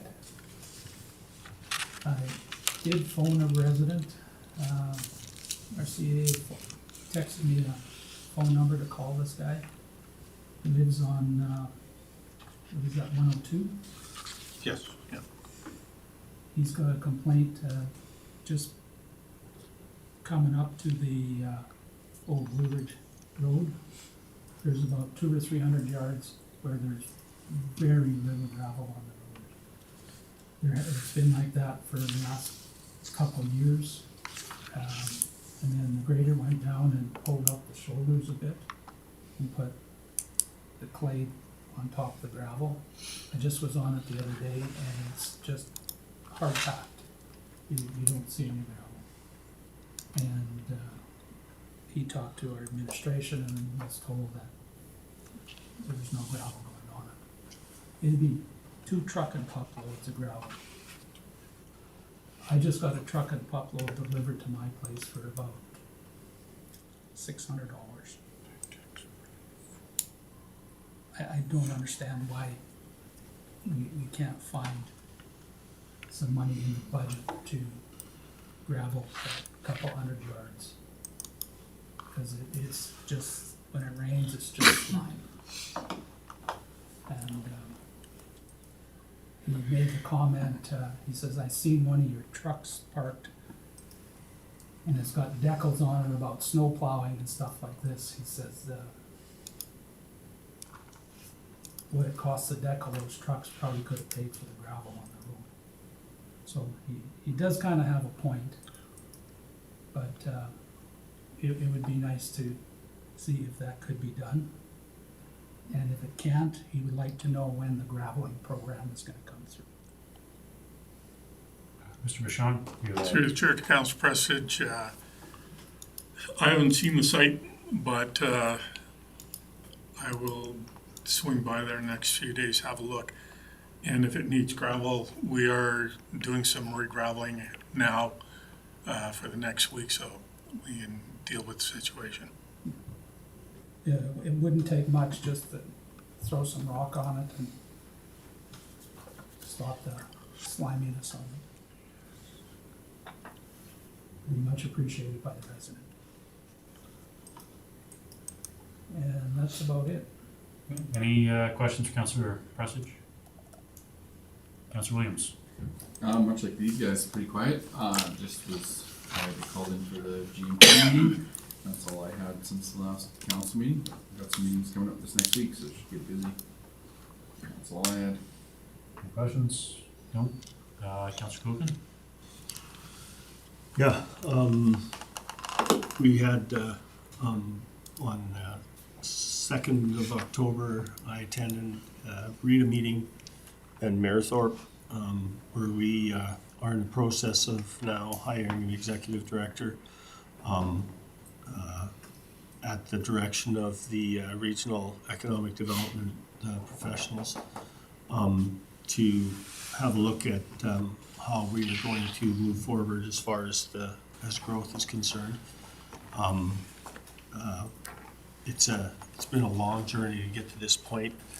And then in the afternoon, we had 2 consultants from ClearThink, where we are redirecting how growth functions as an organization, because it's been identified even by the province that the RETAs are constricted by basically the old model, and that model has to evolve.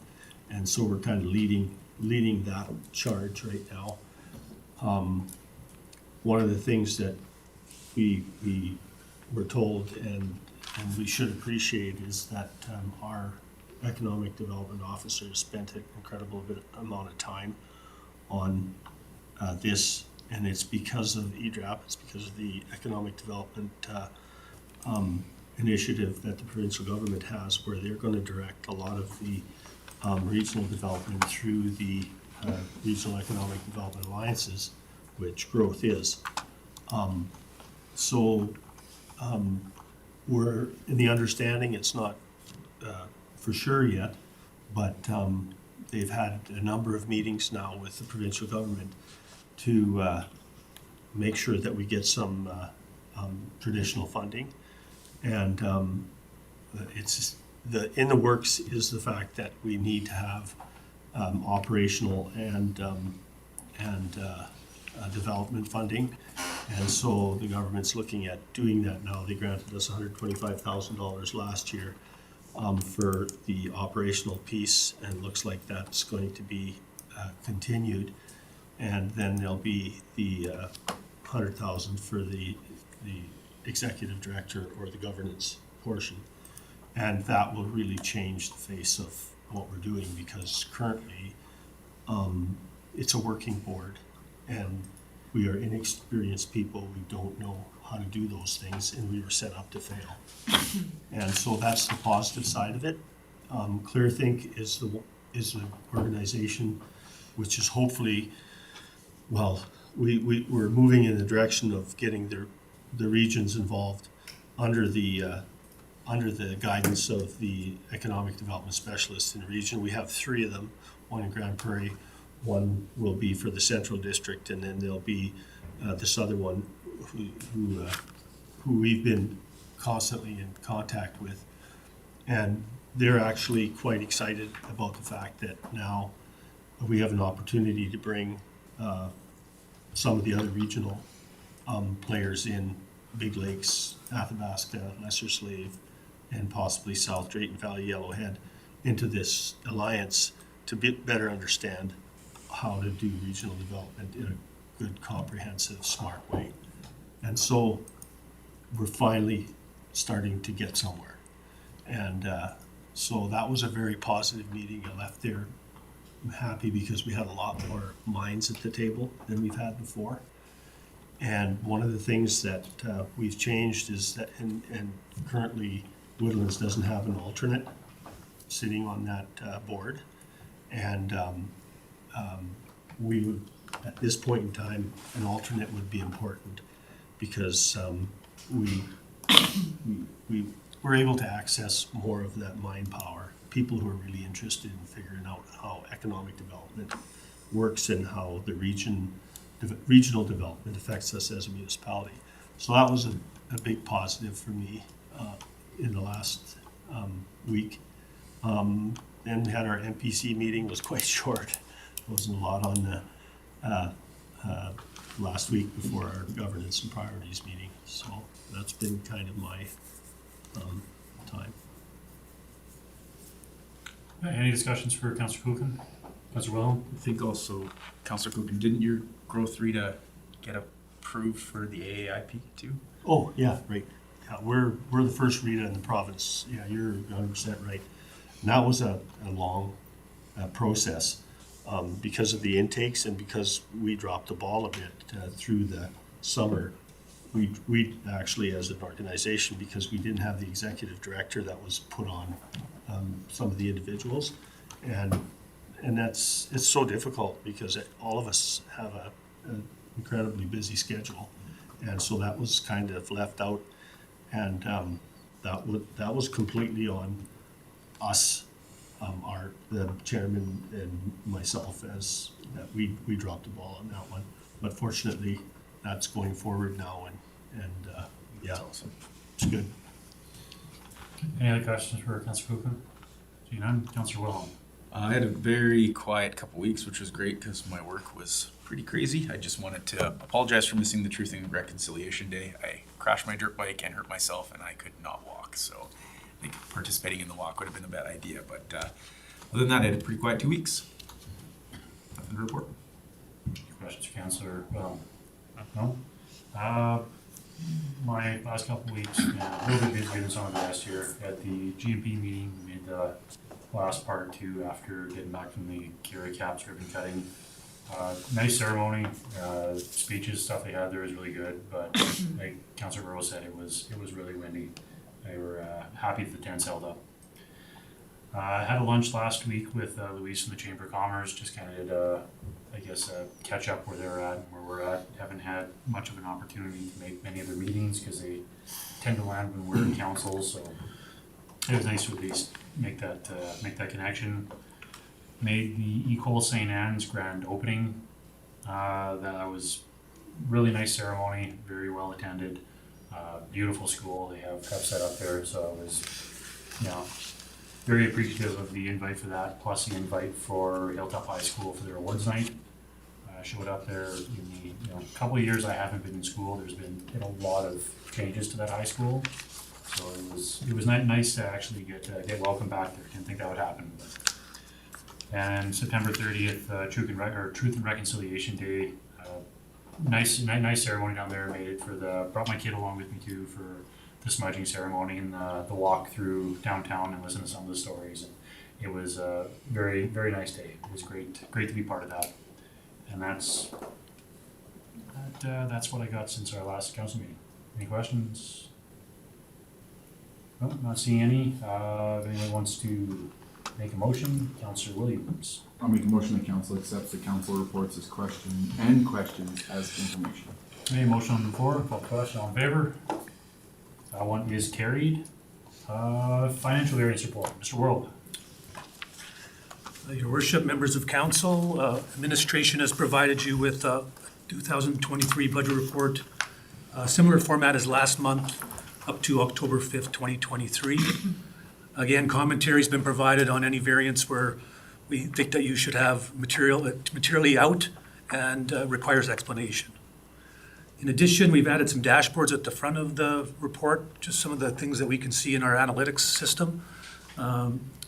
We have a number of opportunities to use dashboards that are in our current system that have not been used by the county at this point in time. So I just wanted council to get a kind of a picture of some of the things that we can do with our budget system. In addition, on the last page, I provided a capital summary. It's basically just our projects listed. My plan is to come back with an actual capital variance report next month, where we can actually go project by project. So that's what I will hopefully have done for the next meeting our first meeting in November. And I'd be happy to answer any questions if council has any. Councillor Wilhelm. Through the chair to administration, we've got set aside our 950,000 contingency for assessment appeals. Do we have any idea when resolution on those appeals will occur? Through the chair to Councillor Wilhelm. So we actually just did find some information today. So we have one appeal, and it's likely not going to be finished until, what, 24, 25? They're not gonna hear it till 25, 26. Well, 25, 26. Okay. It's a long wait. So your worship, members of council, will continue to put that contingency in place in the event that that appeal is successful for that company. We're not going to recommend that newfound money. Okay, any other questions from council? No, not seeing any. Motion, Councillor Burrows. Through the chair, I'll make a motion that council accepts the financial variance report as information. Motion on the floor, discussion on the motion. Seeing none, I'll call the question, all in favor? And that one is carried. Mr. Bichon. Your worship, members of council, infrastructure capital project update. Our 1 ton was built August 18th. It is sitting on a train somewhere in the States, has been sitting there for 6 weeks, and they're not sure where it or another 30 trucks are.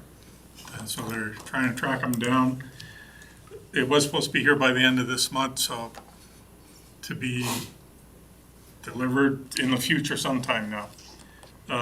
Sand salt sheds, both of them have had the deficiencies resolved. They're both close to full or full for the winter. The road construction projects deficiencies are being dealt with now. Water treatment plant, Blue Ridge, the pump is to be delivered mid-November. Installation will take place shortly after that. The hard luck stairs, talking to the engineers, I anticipate putting that out for bids prior to the end of November, with the work taking place early next spring. The roofs have been completed on the water plants. The taxiway EFG engineering, we are reviewing the final report with the consultants this Friday. Once that's done, it'll go to the AAC and then to council. Prior patch is complete. Blue Ridge water treatment plant upgrades, working with contractors and suppliers. That is being put together as parts become available. That is about it for the capital projects. Infrastructure, essentially winding down the summer operations and gearing up for winter operations, pretty much everywhere. Any questions? Councillor Coogan. Yeah, through the chair to Andre. That culvert on 661 that was supposedly supposed to be cleaned hasn't been cleaned yet. And if it freezes in, we're gonna have a flooding problem there in the spring. So is there some way that we can expedite that or push? Because I realize it's not a county issue, but it's one that you actually raised with Econ when he went out there. So it's just that if we leave it we're gonna have the same flooding problem there in the spring. Through the chair to Council Culkin, actually the engineers that are looking after that job are doing work for us on some other items, so I can deal directly with the engineer looking after that job and ask them to get something done. Thank you. Any questions from council? Seeing any? Let's make Councillor Williams. Make a motion that council accepts the September 2023 infrastructure status report as information. Okay, motion on the floor, any discussion on the motion? Seeing none, I call the question, all in favor? That's carried. Mr. Frank, your CAO report. Your worship, members of council, tomorrow administration is meeting with Water Branch to go over the flooding situation and do a debriefing on their side as well as our side and see if some lessons have be learned and see what the future holds in regards to notification for future events.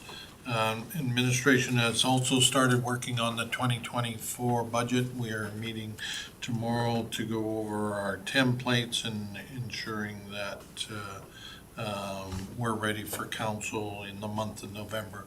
And keeping in mind for council, we did give you some timelines and after your organizational meeting in 2 weeks, if you can start thinking about or trying to get some dates for us to meet with you in regards to it. I know last year we had done morning meetings for 3 hours or whatever, and again, we're not, if council wants evening meetings again, we're not opposed to that as well, so, but just giving you a heads up to start thinking about that. And then working on some new HR policies that will come to governance and priorities in the month of November. And the org meeting, getting ready for the org meeting. And that's Any all I questions have. from CEO? Mr. Frank, did you want to remind about staff barbecues? Oh, yeah, thank you. Actually, you did have. Next week, you guys are hosting on the 17th here and on the 18th in the fort. So you guys are, we'll give you the barbecues, you guys get the honors of cooking the burgers. We'll even bring the burgers for you, so you guys can cook them. Okay. Anything else? Councillor Williams? I'll make a motion that council accepts the CAO report as information. Okay, motion on the floor, call the question, all in favor? And that one is carried. Takes us down to our last one there. Let's make a motion to go into committee of the whole. Peter. Yeah, I'll make a motion that we go into committee of the whole. Under Point 25. The motion on the floor, call the question, all in favor? Wait, let's wait till we're